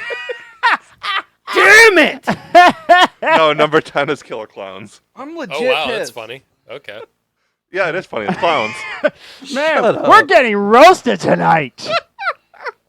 Yeah, Has Paul seen this? Has Paul seen Killer Clowns? I don't know. He should have. I'm pretty If sure he he hasn't, did. I'm gonna be very disappointed. It's one of those movies like it's on those free TV channels like All the time. Yeah. like the channel 4.2 or whatever. Mhm. One of those public domain type Tubi channels. and Plex. Yeah. and- Like yeah. when everyone like back then, like whenever I feel like still now, like whenever people see the title and see that poster, everyone thinks that it's a fun title, but the movie sucks. Like that's really not the case. It's actually a pretty good, like really fun movie and actually really enjoyable. Yeah. Like yeah, as a movie on itself. Here's where we're going to start to get a little bit ugly What are you looking at me for? because you're about to kill me. I had to put it on the list because I do recognize that it is a great movie. It's just not one I personally enjoy that much. Okay. Back to the Future. Really? Yeah. Fuck. And this is me being serious. Like, Okay. I just didn't enjoy it that much the first time I watched it. I have not watched it since. And yet it's on the list. That is Yeah, weird. because I Well, recognize yeah, it. because It's an important keystone in that Yeah. era. Yeah, exactly. Like I'm not the biggest fan of Alien, just like personally. Yeah. Like I can super appreciate what it did for film. I appreciate Right, everything right. that everybody way talks that- about. in the same way that he put Stalker on his 70s list. Yeah. Yeah. This next one, Dylan, this is for you. This is for people who grew up on Scooby-Doo. I feel like this is a movie for a different age group that grew up on Scooby-Doo. I think there's something strange in the neighborhood. Man, I was there. This is one of the ones that I was have stunned. never heard I of was that. really mad. That I didn't leave it Ghostbusters, off. you've never heard of? Oh, What are you talking about? you said I heard something strange in the neighborhood. Yes! I thought that was the Go ahead, title. man. Jesus Someone Christ! is on crack tonight. What the fuck? God almighty. So We watched Afterlife together. Yes, you we fucker. did. First, you haven't seen Spaceballs, and now No, I've seen Ghostbusters. I have seen the first I one. know, but you really I think did he needs scare to be me. drug tested when he goes into You work really He tomorrow. does! For a minute. I never took That's drugs, saying by the something for way. me. I never took drugs. Oh my god. Number 7 is RoboCop. A quintessential 80s action sci-fi movies. Yep. I am still sorry, guys. The dude who plays Give me him. a heart attack over here. What is that dude's name? Yeah, I forget his name. I Who? love that. I love the main guy, Alex RoboCop. Murphy. Peter Weller. Yeah. Weller. I knew it was Peter. He played Batman Yeah. in The Dark Knight Returns. Mm-hmm. Yep, he's great. He did a great job as that voice. Yes. He also. Oh, came yeah, out for that's the right, he RoboCop did, yeah, Game from yeah. last year. Yeah. Watch Dark Knight Returns. It's great. I love it. I'm surprised nobody's mentioned this yet. Number 6 is The Terminator. Yeah, that's on my Yeah. list. See, I almost put it on the list, but I consider it more of an action movie, honestly. It's still sci-fi, you It's idiots. still absolutely sci-fi. okay. I see it less as action, more horror. Like this, Honestly, this yeah. is more That's of what a lot of people this said is like too. a slasher movie with guns. Yes, pretty it much. is. It is very much a horror movie. Yeah, You got Yeah, some really much good like facts there, Alien. Yeah. Yeah. Terminator is... That was another start to the cyberpunk movement. Yeah, Blade Runner is absolutely. the first thing. And since Blade Runner didn't do too well at first, Terminator is what brought it into the mainstream, kind of, I feel. RoboCop's kind of cyberpunk, too. Yeah. There was a lot of cyberpunk in the 70s. And we want you to remember, or this 80s. was James Cameron. This is his directorial debut. Piranha, it was Piranha not. 2 does not count. Oh, okay. It does not count If you want as to his go directorial there. debut. That was number 6. Yeah. Number 5 is Empire. Oh! Number 5? What? Go fuck yourself. No, thank you. You have You're got gonna to be pull kidding me. You're gonna pull a bait and It's switch. I know you are. somehow my I'm list actually is not. safe. Okay. My list is Oh. safe. I enjoy Empire, but I enjoy these other movies more. Okay, Number 4 is Blade Runner. Okay, yeah. I can see okay. that from you. I knew you'd have this on there. Yeah. so. Blade Runner, in a few weeks from now, we'll see more. Higher up, probably. Yep. Because I actually enjoy 2049 more. Yeah, me too.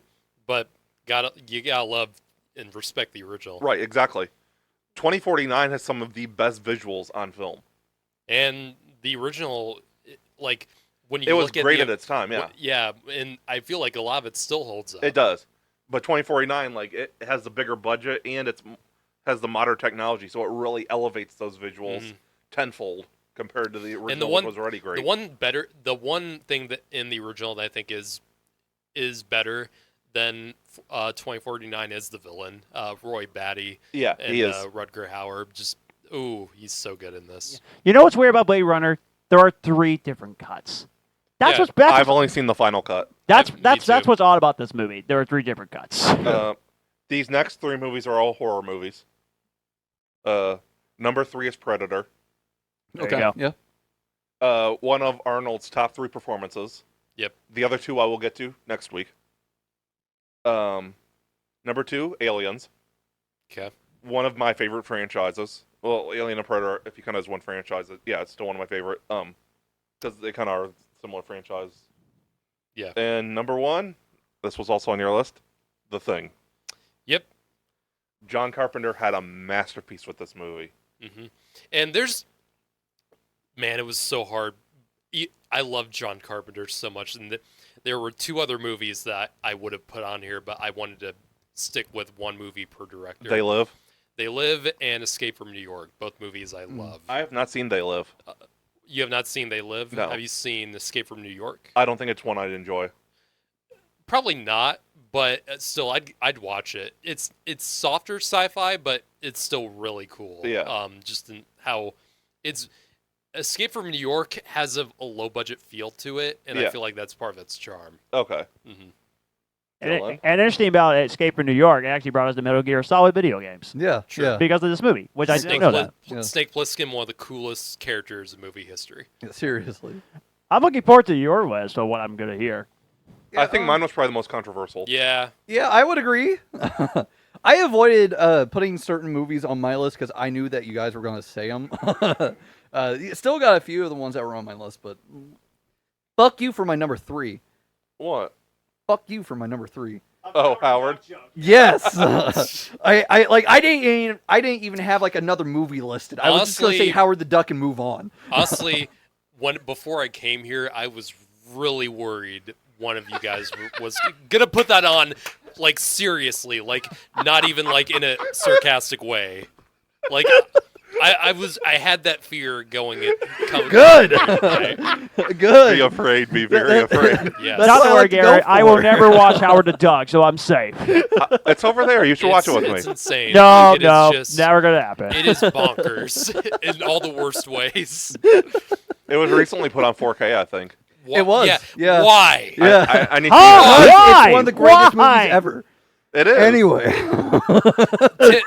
Tim Robbins in that movie, like as the Howard, wiggy, wiggy, wiggy, wiggy.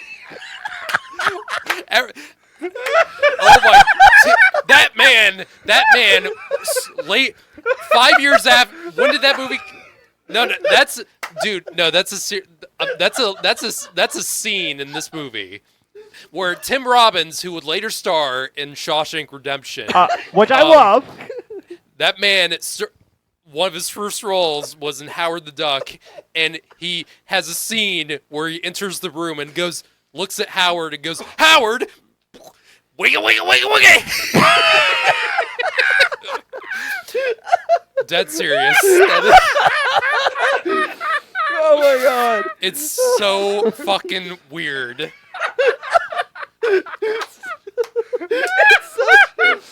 it's like it really is like the quintessential movies that companies want you to forget. It is. Yes. In the best entire fucking movie. way. The entire movie is just one giant what the fuck. Yeah. Like, When are we going to get that Howard the Duck and another alternate universe in the MCU? Yeah. Okay. Yeah. So That's what I was going to say. I really hope the like- MCU makes a Howard the Duck movie good. like not Under a spotlight. not a CGI version, but like the animatronic. Yes. Okay. Have him show up in Secret Wars. Oh my god. he's going to. There's no way. There's no way because he was there for fucking Endgame. No, I'm saying this Howard the Duck. No, Yes, like please. a multiverse version Yes! of Howard the Duck. Have Seth Green come back and voice him again. Well, he wasn't the original one. Howard but the still. Duck multiverse movie with multiple Howards. No way, Duck. What the duck? Oh god, dude, Oh man. I'm so for this conversation. I mean, you gotta save it for I mean, another since time. We gotta talk about it. Since Marvel's part We of need a this, whole since episode Marvel's to- part of the Disney family, could Darkwing Duck and Howard the Duck team up? That would be interesting. I'd watch We that. need a whole episode dedicated to Howard the Duck. Yes! Oh, Let's do it. God. We can do it in November as a Jeff- superhero episode. Jeffrey Jones is the villain. He talks like this in the entire movie. We're doing that in November. Oh my Yes! Guys, you have fun. I'm avoiding Howard the Duck Coward. like the plague. How Coward the Duck. Okay. Howard the Duck! All I have to say to you is wiggle, wiggle, wiggle, wiggle. Look up that scene. Look up that scene. I swear to God. I gotta give myself a point in the bank for that one. That's 49 for me. Nice duck. Nice ducky. Me, Phil. Another classic line delivered. Can you by- get to your list, please? We're really stuck on Howard the Duck. Good, we should be. We don't want it to turn into Looney Tunes on Hinge Part 3. We don't want this to happen. We learned our lesson from That's when season we 1. get past midnight. That's when we get Yeah, to that's dangerous true. territory. That is true. Okay. Number Oh, God. sorry. Number 10, Wrath of Khan. I don't really want to talk about a whole lot because we have our Star Trek ranking episode. Go watch Plus that we've episode. already Go watch it, talked by the about way. a little bit. Please tell me you don't end up crying at the end of this movie. Like, oh, you don't cry. Really? I don't Okay. either.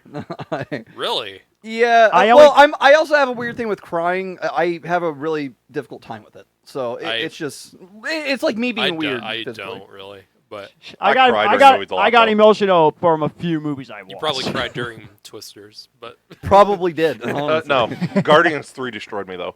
true. Yeah, Yeah, that's true. It Okay, is but anyway, very we're at the devastating. content. What else you got? Number 9, Little Shop of Horrors. Uh, I Oh. was debating putting it on the list because of the amount of like supposed horror content in it. yeah, we had to put But- a musical in here. Too. Yeah, Yeah. but Audrey too. She's. I think that she's one of the underrated villains, or he's one of the underrated villains of just the '80s. in Feed general. me, feed me. Yeah, like everybody knows Audrey too, but nobody really talks about Audrey too when it One- comes to like villains in. My 80s favorite, movies. my favorite song in the film is not by Audrey 2. The songs in this were fantastic, but my favorite song is the Dentist. Yeah, I was gonna say. Say ah! Ah! Love that. I My love mom that said movie. I grow up to be a dentist. Yes, Steve Martin is amazing in that role. Well, the fact that like the entire Bill Murray scene was just improv, Yeah, like that's one of the best things to ever come out of that fucking movie. and another shout out to Rick Moranis. Yes. that man is a legend. To be serious for just like a quick second, I really wish that he felt safe enough to come back to the industry, Man, yeah. because he hasn't made like any public appearances really. And he got attacked a few years Yeah, ago. exactly. I think that's one of the For main reasons no why he's not reason. back For right no now. real reason at Yeah, all. it was just he got assaulted on the street. It Why was would you, such a bummer. Why would you attack Rick Moranis? What could that man possibly do to you? Fucking exactly. He's Boy, ain't that true? I feel bad for why he left. I'm glad that he ended up enjoying being away from the industry. Yeah. And it really does suck that the second that like he makes a somewhat public appearance, because it wasn't even an official thing. Like it was just he was walking out of a bodega and he got assaulted. Yep. It's a bummer that such an amazing person, such an amazing man would. Yeah. It's a bummer. You find one person that doesn't like Rick Moranis. Exactly. You can't. I have Except never for heard that of one anything. weird dude who assaulted him. But Yeah. Whatever. Yeah, we digress. No, Little Shop of Horrors was just really good. Honestly, I think that's super underappreciated when people talk about like movies from the '80s. I think that first of all, one of my favorite pieces of trivia from the '80s involves Little Shop of Horrors, just, like minorly. So it's got like a little special place for me because of that. The trivia being on the set of Aliens, the person that was originally going to play Hicks. We talked about this the other day. The guy that originally was going to play Hicks, I can't name him off the top of my head, but he was carrying around the shotgun that Hicks carries in Aliens, and he was just like messing around on the set one day, and he blew a hole in between the set of Aliens and Little Shop of Horrors because they shared a God. soundstage. No. Yeah. That's crazy. And then immediately following it, the like corporal character in it went, "Where the fuck did you get live ammo?" God, fucking film sets back then. Jesus. It was cocaine and live ammo, man. Okay, speaking of cocaine, I was gonna before I put Killer Clowns, I wanted to put a movie that was a really campy science fiction movie from the '80s. Yes. Yeah. I was that was gonna be my number 10. That movie is awful, but it's amazing. Yeah, I get I have you. 2 copies of it. Oh, it's I have the Blu-ray and the Maximum VHS. Overdrive. What movie did you say? Yes. Maximum Overdrive. Oh, okay, So- okay. the Definitely one heard. where I Robin definitely heard of The it. only movie Stephen King has directed, and it's just. Gee, I as wonder insane- why. It's as insane as you can imagine. It is just. Whoa, that movie is See, so Stephen fucking King, insane. film director, it doesn't go together. I don't know. I For wanna a certain see it. kind of audience member, it I want to does. see more of what that guy directs. Jesus Christ! But I think honestly, I think we were all on the cocaine trip with him at that point. when you watch the trailer to this movie, like Okay, Yes. I'll do that. yes. I made you watch it. Made me like, watch it, It too. is just Yeah. he get obvious. So he was coked out of his mind. He was absolutely. Legitimately, like That's how that he spent man the was. '80s. Yeah, but I was gonna respond to you, though, about this whole the Little Shop of Horrors in an alien state. That's Yeah. that's the craziest behind the scenes I've ever heard. It's one That's of my favorite so weird. pieces. It's pretty. Where's the documentary for that? I need to see that as a documentary because I love It it. might be brought up in the Alien Blu-ray special features. It probably did. Yeah. That would have been cool. All right. I think it was like an interview somewhere. where Yeah, that came might be in the out. special features. All right, so what do you got at number 8 now? Number 8 was Terminator. We already talked about it a little bit. There's not a whole lot for me to add. It doesn't have a very special place in my heart. T2 does. Yeah. But Terminator, it does kind of have that. It's another case of it feels a lot different from the rest of the franchise, in certain way. Like obviously in comparison to T2, this is way more horror. This is it's also like it feels very low threat. Like I don't know if I'm putting that the right way. I would. Do you get where I'm going with that? I would disagree. I feel like the Terminator in this film is scary. Like I feel like it's self-contained. He is. What like- the thing is. like Yes. yeah. The Terminator, the T-1000 and T2 is scary in a different way than this one is. Like Arnold, the way Arnold acts in this one, I feel like really adds to the intimidation of the Terminator in this film compared to the others. Like you legit are fearing this thing, despite having some classic liners like the "fuck you, asshole." But yeah, Well, I mean, nice Dylan's night, favorite line. Nice night for a walk. give me your boots. Your clothes and your But that's motorcycle. Still, fucking great line. I don't care. your clothes, your boots, and your motorcycle. He could have fucking said it in this movie though, like off screen. Come with me if you want to live. Yeah, yeah. There is Well, that, that's yeah. in the sequel, which Well, I mean, know. We were Yeah, talking about it anyway. It came from Exactly. the, no. Didn't that line also come from this movie? Too? Yeah, it just Michael twisted it. Bond Yeah, Michael Bean. used yeah, that line.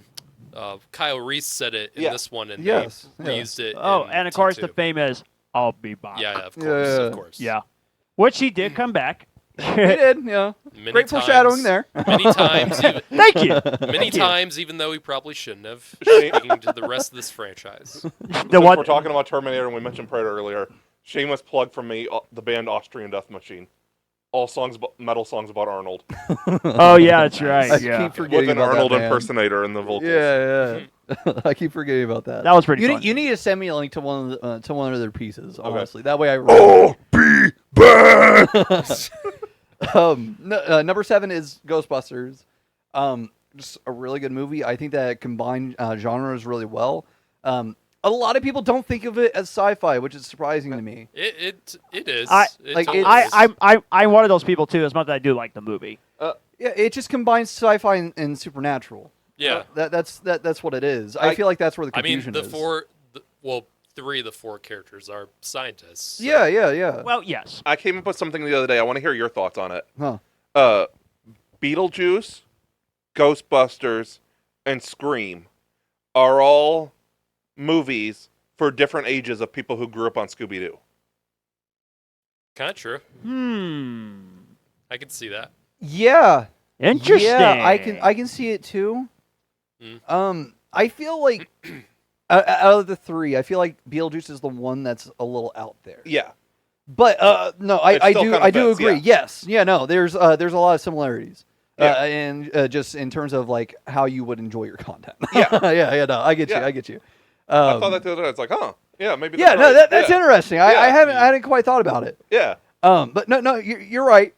No, I just there's few movie franchises that survive. I would say like they get a lot of movie franchises get dragged back from the grave, especially today. Yes. This is one of the ones. The Goonies is coming back. Is it? Wait, what? Yeah, they just You're not talking confirmed that. I about thought. Skeleton Crew. I think it is official. I did not hear this. Yeah, Yeah, I've never heard anything about that. I believe Sean Astin is confirmed. It sounds like Daisy Ridley's going to be in it. Hopefully, Corey Feldman. Josh Brolin. Well, Josh Brolin, of course. It Yeah. has to be. Um, Hugh Kwan. yeah. Yeah. Yes. Yeah. I think all the kids were confirmed. Good. I You fucking gotta bring hope back so. the kid who played Chunk. Yes, they have to. Apparently, it's cornerstone. Christmas 2026 that's coming out, which Okay. means we Okay. which means we are getting Star Wars, Dune, and Goonies all at the same time period. Wow. I feel really bad. Oh, for and I Goonies. I'm and not I gonna seen lie. I seen the Goonies, and I really enjoyed the Goonies. That and You should enjoy Skeleton Crew then. The Star Wars show. That's true. Yeah, I can't wait for that that. and next July are going to be absolute monsters. Oh God. I forget what's coming out next Oh. July. Jurassic Park, Superman. then Superman, then Fantastic Four. That's right. Oh yeah. man, Insane. man, we're gonna go God. bankrupt in July. Those are massively stacked months. Yeah, they are.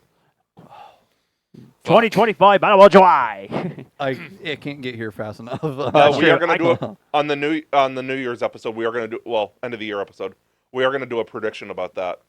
Nobody answered now, but we are going to bring up like what we think is going to win July. We need to see trailers for all those first before That's I true. Can, before I can judge that. We'll probably get a True. Superman trailer for Christmas. I heard we are getting Maybe. one. Yeah. Yeah, Maybe. Yeah. I could see that. Yeah. Are And they we'll done definitely they're done talk about the shooting most pretty much, anticipated aren't films they? of the year, and also Yeah, we'll the do best our most movies of anticipated movies 2024. of 2025 So again. that'll Yeah. be a fun one. But anyway, I believe you're at number 7. I think now it's the number 6 that's Yeah, next on the list. Yeah, number 6 is Tron, the original. Movie I still need to see. I've not seen it Really? either. I've not seen. Tron. Yeah, I need to watch that too. It's.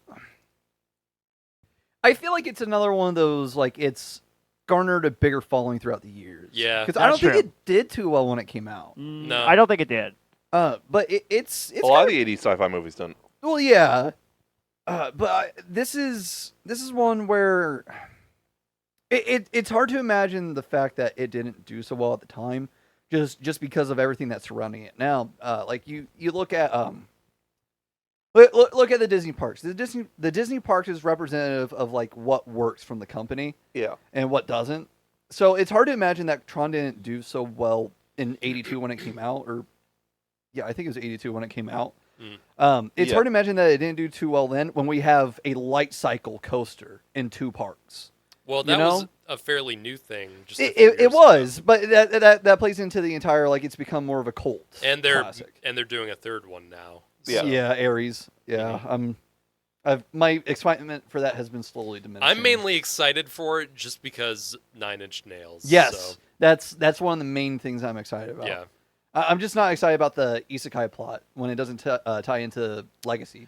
I haven't seen either the first one or Legacy. I'll watch, Really? Yeah, I haven't seen Tron Legacy. Neither have Oh my! 'Cause Y'all got homework. well, yeah, before the third one comes out, I'll watch those 2. But Well, yeah, it- just never grew up on Tron. I. Yeah. Yeah, my dad introduced me to it. He said that he really liked it when he was growing up. Very I- young Jeff Bridges also in this movie. Yes, it's really funny because it's one of the things that Jeff Bridges always looks to bring up. That is true. Yeah, like there He's was more than a cowboy. Yeah, there was a actors round table from like a year or 2 ago where Pedro Pascal was talking about how he was going to be in Last of Us, and he's like he's talking about how it was a video game property and like how he thinks that it's interesting how they like incorporate it. And Jeff Bridges, I think Jeff Bridges went, "Oh, a video game? You did a video game? Well, I was in a video game." That's true. He was like, "I was in a game called Tron." it's I think it's really funny that like that's one of the things that Jeff Bridges always looks to talk about these days. It's just really funny, and especially wholesome, like too. watching it. Yeah, Yeah. it's it's just really funny, and when you, I look forward to hearing what you guys think about it, watching it today, because like Okay. I watched it Yeah, as I a gotta- kid growing up, I'll watch it. so. Yeah, I'll definitely There's watch it. yeah there's like a disconnect for me there, so I want to know what you guys think about it watching it as adults, because the effects don't translate super well, but it was what it was for '82 for a low budget sci-fi movie that nobody And was for going being to one watch. of the first movies to really delve into CGI. Yeah, like this was a major precursor to what George Lucas did with the prequels. Mhm. Like they did a lot for it, and honestly, I think that it still translates really well. I feel like they were severely limited by their time, and they still managed to pull something out that was really amazing. Right. Number 5 was Spaceballs. Hmm. I'm not going to talk a lot about it, other than Since we already mentioned Now it. they're gonna kill me. I just can't. No, you're not the only one.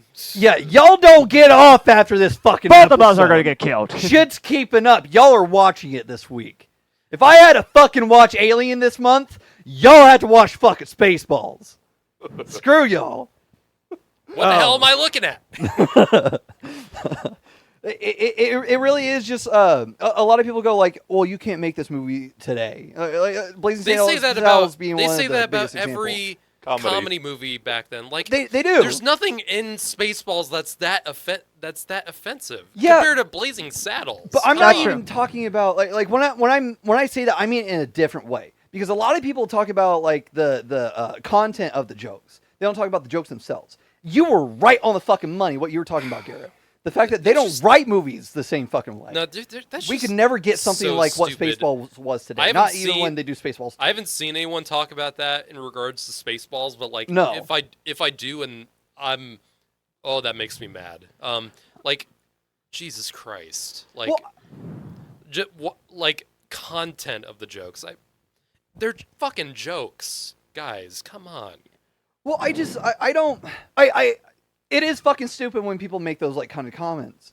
But I'm trying keeping to my like, mouth shut on this. well, I'm trying to keep, I'm trying to Well, you apply haven't like seen, a you alternative- haven't seen the movies, so you don't know what we're talking yeah. I know, but I'm just saying in general. Like I'm keeping my mouth shut on stuff like this. Well, I'm saying it in a different kind of light because, like, I'm not talking about the fucking content. I don't care Yeah. about like racist jokes and shit like that of like Well, movies of the past and stuff. I care about them when they're not funny, and that's how I Yeah. feel about most offensive jokes. Like, if you're funny and you're making kind of offensive jokes, Exactly. fine. Yeah. But if you do it and you're not clever about it, then yes, that's where the problem lies. agreed. Yeah.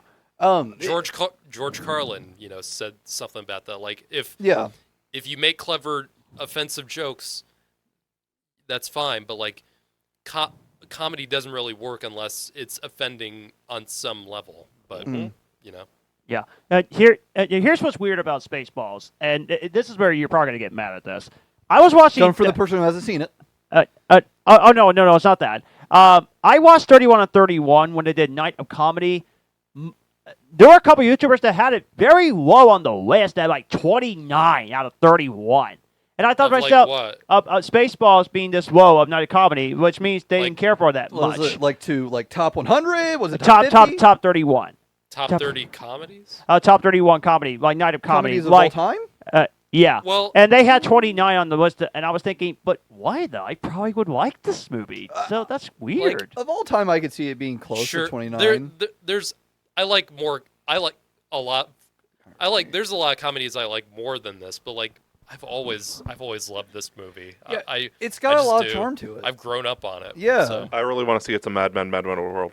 that's one of the all-time greats. Yeah. And yeah, now I think movies like Airplane or Young Frankenstein are better movies than Spaceballs, of course. But like Shush. Airplane, what did I say? I didn't care for Airplane either. Are you kidding me? Son of dude? a Matthew! fuck! Airplane is What is wrong with is like you? peak. Airplane is peak. Oh my god. Okay. Jesus Christ. Friendship ended. I'm kidding. Man. Just I'm the bringing one out the hot takes on this. What the fuck? See, For once, Garrett, the audience Garrett, isn't gonna wanna you murder see what John, they're gonna happens wanna when murder me. Man, and They I let usually- you lead the you know episode. what, What the hell, You dude? and Paul have weird takes with comedy, man. Garrett, they usually come to me when they say I have horrible takes. Matthew has more horrible takes than mine. I will That own it. facts. Tonight is my night for bad takes. Yeah. As long as you own it, honestly. Yeah. You still have more overall. That's true. Oh, That's true. please! It's Yours true. is worse. It's I true. agree. Yours is worse. I want to say it's What? worse. Were we at number 4? yeah. Yeah, Yes, I number was 4. at number 4. We already mentioned Back to the Future. To death. Yeah. Yeah. I really don't know how I can highlight it much more other than saying that Part 1 very much is a perfect movie. I already said that on the podcast before. I think when I was putting together my list, part of my criteria was like its impact on culture. Yeah. And John, we talked about this a little bit when we were talking about Part 2, where I agree. like Part 2 kind of set an expectation at the time, like maybe not so much a realistic expectation, But it Yeah. kind of like set a thing where as soon as like 2015 got here, everybody was looking for hoverboards. They were looking for flying cars. They were looking for self-drying clothes, like all that. Yeah. And ever since, like that's kind of been like not so much like something that everybody's talking about all the time. Yeah. But it's still like a constant thought in people's mind of like when are we going to catch up to this? And Back to the Future 2 is actually kind of like influenced a lot of like sequels now, like Oh, especially yeah. Avengers Endgame. Like Yeah. Endgame, like the second act of Endgame is basically Back to the Future 2. Yes. Like, Yeah, pretty yeah. much- I can never get watching teens react to Back to the Future Part 2 exactly on the date when it says this day 2015, and they're watching the reaction on that day 2015, Yeah. which it's so funny, and they get their minds blown. There's like, whoa, what? If I remember right, it's October 15th, 2015. I think so, yeah. Yeah. Which it's so cool. But Back to the Such a Future special franchise date as a in whole time. is pretty great. If they do a remake, please do. No, please no. do not screw They're it not- up. If they do, I don't. No, they're not why would going you to want so that? long as Robert Zemeckis is still alive. He Well, said that they is will Never true. make That a is true. remake of it or do a reboot. Nothing until he dies. Yeah. As long as he has the rights, he's not letting it happen, gotcha. which is totally fine by me. In back part 2 and 3 are not going to be. Part 3 came out in the 90s, and part 3 is not going to be on my favorite list. A lot of people are not fans of part 3, but I enjoy part 3. Yeah, quite yeah, a no, bit. it's. I enjoyed all it's three of these legit movies. It's good. definitely it's definitely not on the same levels. I don't think part 2 or 3 are on the same or either on the same level as the original. But No. there's Yeah, I parts agree of with all that. 3 I really Yeah, but all three of them are both those fantastic movies as I a really whole. Yeah, enjoy. Yeah. What's next on your list? Well, it was my number 3. then the Until- joke got Until my ruined. Howard the Duck joke got fucking hijacked. I put Success. after you hijacked my joke, I put ET. I guess. Thanks, Matthew, with a mad face. And ET's on the way. Let's go. Yay. I mean, there's just no avoiding the fact that ET is really fucking good. There's Absolutely. no avoiding it. Absolutely. And yes, I really need to rewatch it soon. again, how many family movies have tried to emulate E.T.? Right. Most of them have been good, and There's been- I love- most are I great, love thanks Super to 8. ET. So Yeah. I do love Super 8. Super 8's fantastic. It's amazing. yeah, I like It's Super super 8 a lot. underrated. Earth to Echo, I wasn't big on. I still haven't seen Earth Attack. It's found footage. It kind of felt phony to me. I heard it's very weird. Super 8 might be on my list. Oh, really? Okay. Huh? Interesting. Okay. Future weeks. Future week. Okay, yeah, I that's get you. true. I get you. I Yeah. get you. Okay. All right. Now in top 2, what do we got? So, number 2, has anybody mentioned an animated movie yet? I don't think so. No. I'm trying to think of what No? movie it would be. It gives us one of the coolest shots in all cinematic Is this history. an anime? One, yes. Okay, I You don't probably know what it I- is then. Akira? Yes, Okay. it's Yeah, Akira. Yeah, I've not seen it. Man. Are you? Wow. But then again, though, You haven't seen it either. Hey, I'm I glad- One, but you should not see it. I will tell you that right now. I'm glad you put it on this list, though. I feel like Okay. this had to be mentioned. in some I way. definitely heard of it. I don't know. I never got an urge to watch it for some Did reason. Ghost in the Shell come out in the 90s or 80s? 90s. I It came out in believe it 90s. was early 90s. Yeah, like 92. Yeah. Okay, I think I'm familiar with the Akira- title of Akira. Akira Akira. has to be mentioned. So Yeah, I was super surprised. I was like, just it's that not as like big as I thought it was. just that image of The slide? that how many times has that been replicated in recent years? Exactly. Like, Batman's fucking done it multiple even times. Jordan Peele did it in Nope. Yeah. Like, come on. Like it's like I said, I it's need one to of try the to most rewatch that. famous shots in all cinematic history. And Yep. it's from a fucking Okay, cartoon. so give me a heads up. Why do you think I wouldn't like this if I did try to watch it? It has sensitive content that I don't think that you would like to watch. Okay. There are children in danger. There's sexual content in it, even though Right. it's not a whole lot of sexual content. It's kind of just the nature of the content. Right. Let's see. What else? There is a lot of body horror in it, especially towards the end. I think that you would be okay with it since one, it's animated, Right. and two, it's not. It's like techno. We were talking about cyberpunk earlier. This is cyberpunk. Gotcha. So it's like cyberpunk body horror. It's interesting. Oh, okay. Okay. Okay. I think that you would Interesting. be all right with it. But the other things is what I think would disqualify it from you. Okay, live action kills I'm okay with, but animated kills it depends. Yeah, they are making this a live action movie, so keep on that. Do you think, Okay. Who do you think would be the best fit for a live action remake of this? Well, when it was announced, it was Taika Waititi, and Ryan Potter was going to be. Honestly, I forget what his name no is. offense to Taika Waititi, I just Canada. don't think he's the right fit. To be Not honest. not for Akira. I love Ryan Potter. Yeah, Ryan Potter, I think would kill it as Kaneda, honestly. Honestly, I'm not gonna say Denis Villeneuve because that's the easy answer. Yes, agreed. For a director who could take on, I'm gonna say this, Ryan Coogler. I think he'd be I'd an like to see interesting that. choice. Yeah, I think that would be really interesting. One thing that, because I don't think that we're going to get this for a long time, the live action Akira. Yeah, it's been in development for so long at this point. Yeah, like the last thing that I heard about it was back in like 2019, 2020 when it was announced. Yeah, Um, Jordan Peele's Sounds like name. a Flash movie. Jordan Peele's name was even Blade, fucking Blade. Yeah. That's, so, I'm pretty sure that's gonna be canceled. Pretty I think we're soon. gonna get a Wesley Snipes Blade.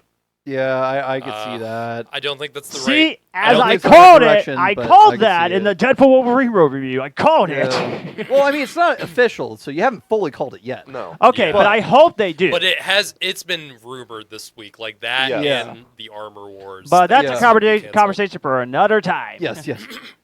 But Akira, but I heard it's definitely Good considered story one. for a different time. But I heard it's considered one of the greatest anime movies of all time. It is. It's Yeah. very widely celebrated, and for good reason. Yeah. It's got Probably not for me though. The animation is worth the watch. That's true. I'll say that. Yeah. I bet So I know if what you your wanna number go one based is. on that merit, I would say go based on that merit. Gotcha. Because the other stuff, it's not. It's a very heavy movie. Gotcha. It's super serious. It's got comedy in it, Oh, but okay. it's. I don't know what the right word would be for it because I don't want to make it sound bad. Intense. Yeah, I would say intense. Okay. It's dark. Dark. Okay. Yeah. Yeah. No, it is very good though. I think that it's worth the watch just for the experience of watching. Okay. I bet I know what your number one is. Oh yeah, you absolutely know what my fucking number one. I know is. this too. I feel like I mean, I would probably bet all my money if I know what number one. There's only two options for what it could be. Yeah, exactly. I'm surprised you didn't have both of them on the list. Yeah. Do you guys want to say what my number one is? Yes, The Empire Strikes Empire. Back. Yeah. Yeah. Yeah. I just almost my entire life I haven't been a big Return fan. Oh, okay. Like, I like it. I cherish it for what it is, and I super appreciate it. I think it's like pretty close to the middle on my list. I think it's like 4 or 5. I'll say the first two acts are good but not great. I think the third act is where Return really Agreed. as soon as the Emperor comes in to Return of the Jedi, that's where it really gets great for me. Yeah, that seems to be the pretty general consensus. A lot of my friends tend to skip like the first act because either they think that's too boring or just because of certain content. It feels in it. very separate. It feels like it's there just to continue It's a off recap. Empire and then Yeah. to like fuck off for the rest of it. Yeah, well, I mean, it's super interesting because the reason why Harrison Ford, Han, was frozen at the end of Empire wasn't so much for shock. It's because they didn't think that Harrison was going to be in the third one. He was Yeah. going to be replaced And he was completely by tired of Lando. playing that character. He was tired of it. That's what he said. Yeah. I saw something really funny the other day. You're gonna get a big chuckle out of this. Huh.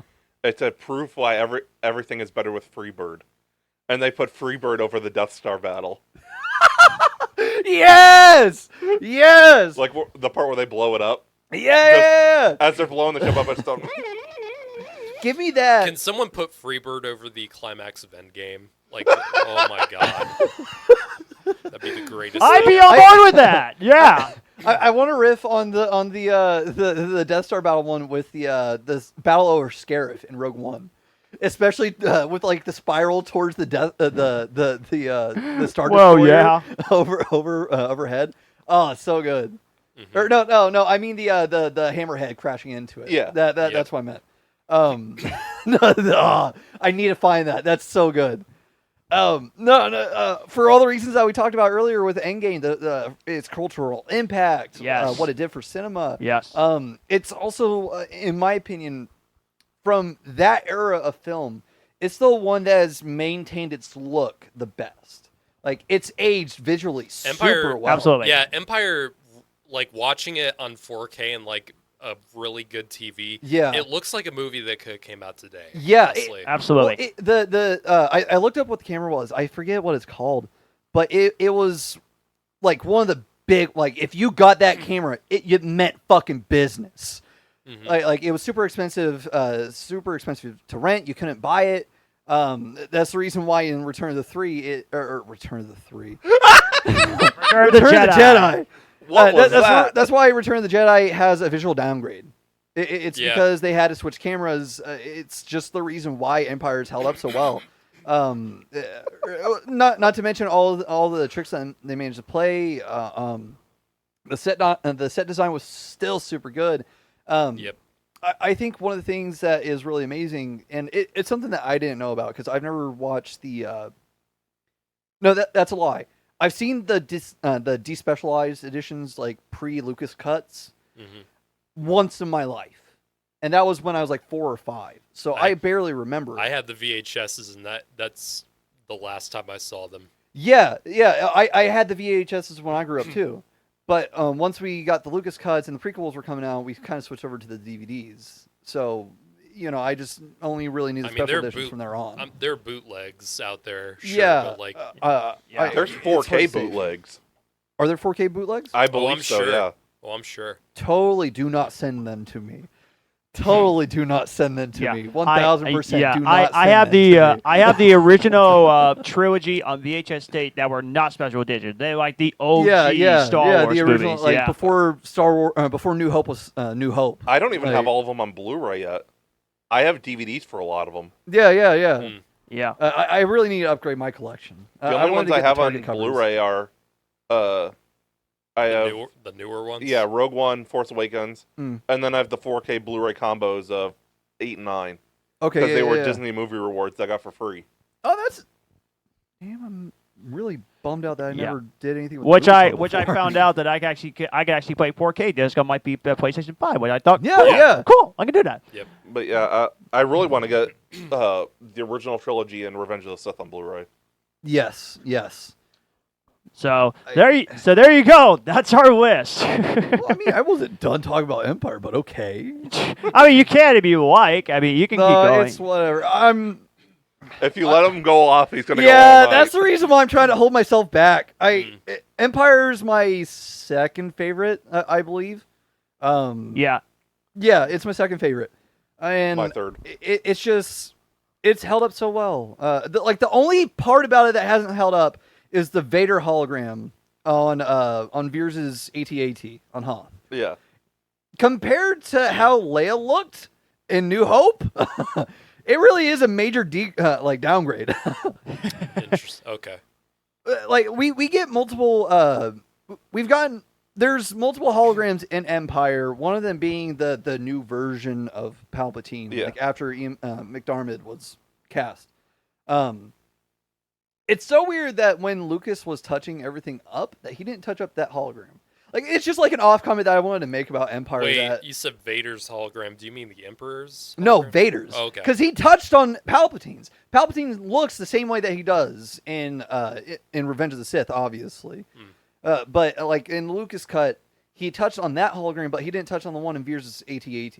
So it looks really bad. It's like the only hologram that looks super shitty in all of Star Wars. It's insane. Like every other hologram looks great. Carrie Fisher still looks amazing in the original 1977 film. Yes. Yep. But yeah, no, Empire just there's something different about it. It really is a great movie. It's got a lot of charm. Yeah, I'm not going to continue on about it. Like you guys know, I could go on for hours. We thank you guys for joining on this episode. We had a lot of Thank fun you. with us. Yes. Absolutely. Remember to like, comment, subscribe, all that good stuff. Make sure to hit that bell notification. Make sure to give us reviews if you're listening to us on platforms. And make sure to share us with everybody. I know we've been getting a lot of like views on the audio only videos, so let us know if you prefer audio or video. Yeah. You can listen to these in your car. Yeah. Yeah. Yeah. We're gonna try for next time. Hopefully, we'll be there for next week. We'll do the Yeah. we'll do the '90s sci-fi. That's Next week gonna will be 90s. that'll be for next time. There's 2 movies coming up we're reviewing this month still that I know of. Transformers 1, Mm-hmm. and I believe we're doing Amber Alert. What is Amber Alert again? It's got Hayden Panettiere. A Oh, kid goes missing. She's in like an Uber. She sees the car in front of her, and she has like the Uber driver like chasing the kid so he doesn't like go missing forever. That's the might one have I'm s- I thinking might have myself. seen a Yeah, that's poster for probably that. not gonna be for me. It's a It- thriller. But you know what? Transformers I- 1, I I will know admit, looks very really little good. about it. I'm But actually kind of excited for It Transformers looks 1. really good. what has you excited for it? though? It just seems like really intense, and like I like Hayden Panettiere. She's a great actress. Next week is Speak No Evil, which I've heard is actually quite good. See, The I was remake. gonna watch it, but then I heard that there was an ending that can make people mad. So I'm thinking to myself, now I'm probably gonna jump ship now and say That might no, be a quick goodbye. review by yourself, because I'm not sure Maybe. if anybody else is going to watch it. John, Blumhouse needs a good movie this year. They've We'll had talk about it not later. a Don't great worry year. it. So. But yeah, thank you so much for joining us, and don't forget to follow us on Twitter, Instagram, Threads. and Threads, Oh, yeah. Facebook, and we'll keep you up with more new content very soon. Yeah, follow our YouTube. Next month we got a few big things that I'll mention. We got obviously a Joker review. Mhm. Let's Yeah. go. Yes. We are going to be doing indie film spotlight on. There's 2 full-length Scooby-Doo fan films we're doing for October. Hmm. And actually they're like set in the 70s. Interesting. Cool. Paul said he wanted to do a review rewind of the 2 live-action Scooby-Doo movies. Okay, yeah. And for the anniversary, we are doing, if all of us, well, whoever's doing it, if they're caught up on it, we're going to look back at the Batman 2004 Yeah. for the 20th anniversary. I am not. Okay. Oh, it's so good. Yeah, I know Dylan and Everybody should I watch think it. John is too. Yeah, I need to get caught up on that. I got tons of movies I need. Yeah, I to need, catch I up need to on, all start that watching it. stuff, yeah. 65 I'll episodes. I'll definitely probably do a review of Smile too. Yep. So, I think Paul's going to watch that too, so yeah, you guys could do that. Yeah. But that's some stuff we got coming up in October. This year's almost over. Yeah. Yeah, it's crazy. coming to a It's close. going by super fast. Yeah. At least for me. this is my favorite time of the year. Yeah. Easily, I love All the this Burr months. September, October. I love Halloween in general. Yeah. Yeah, So, yeah. same. And that means the award seasons will be just around the corner. Yep. You guys are gonna love my Halloween costume this year, by the way. Yeah. Nice. So, yes, thank you all for watching. God bless as always. We'll see you And- next time. See you next time, and Beetlejuice episode coming next. Yeah. Bye. Whatever's on. Bye.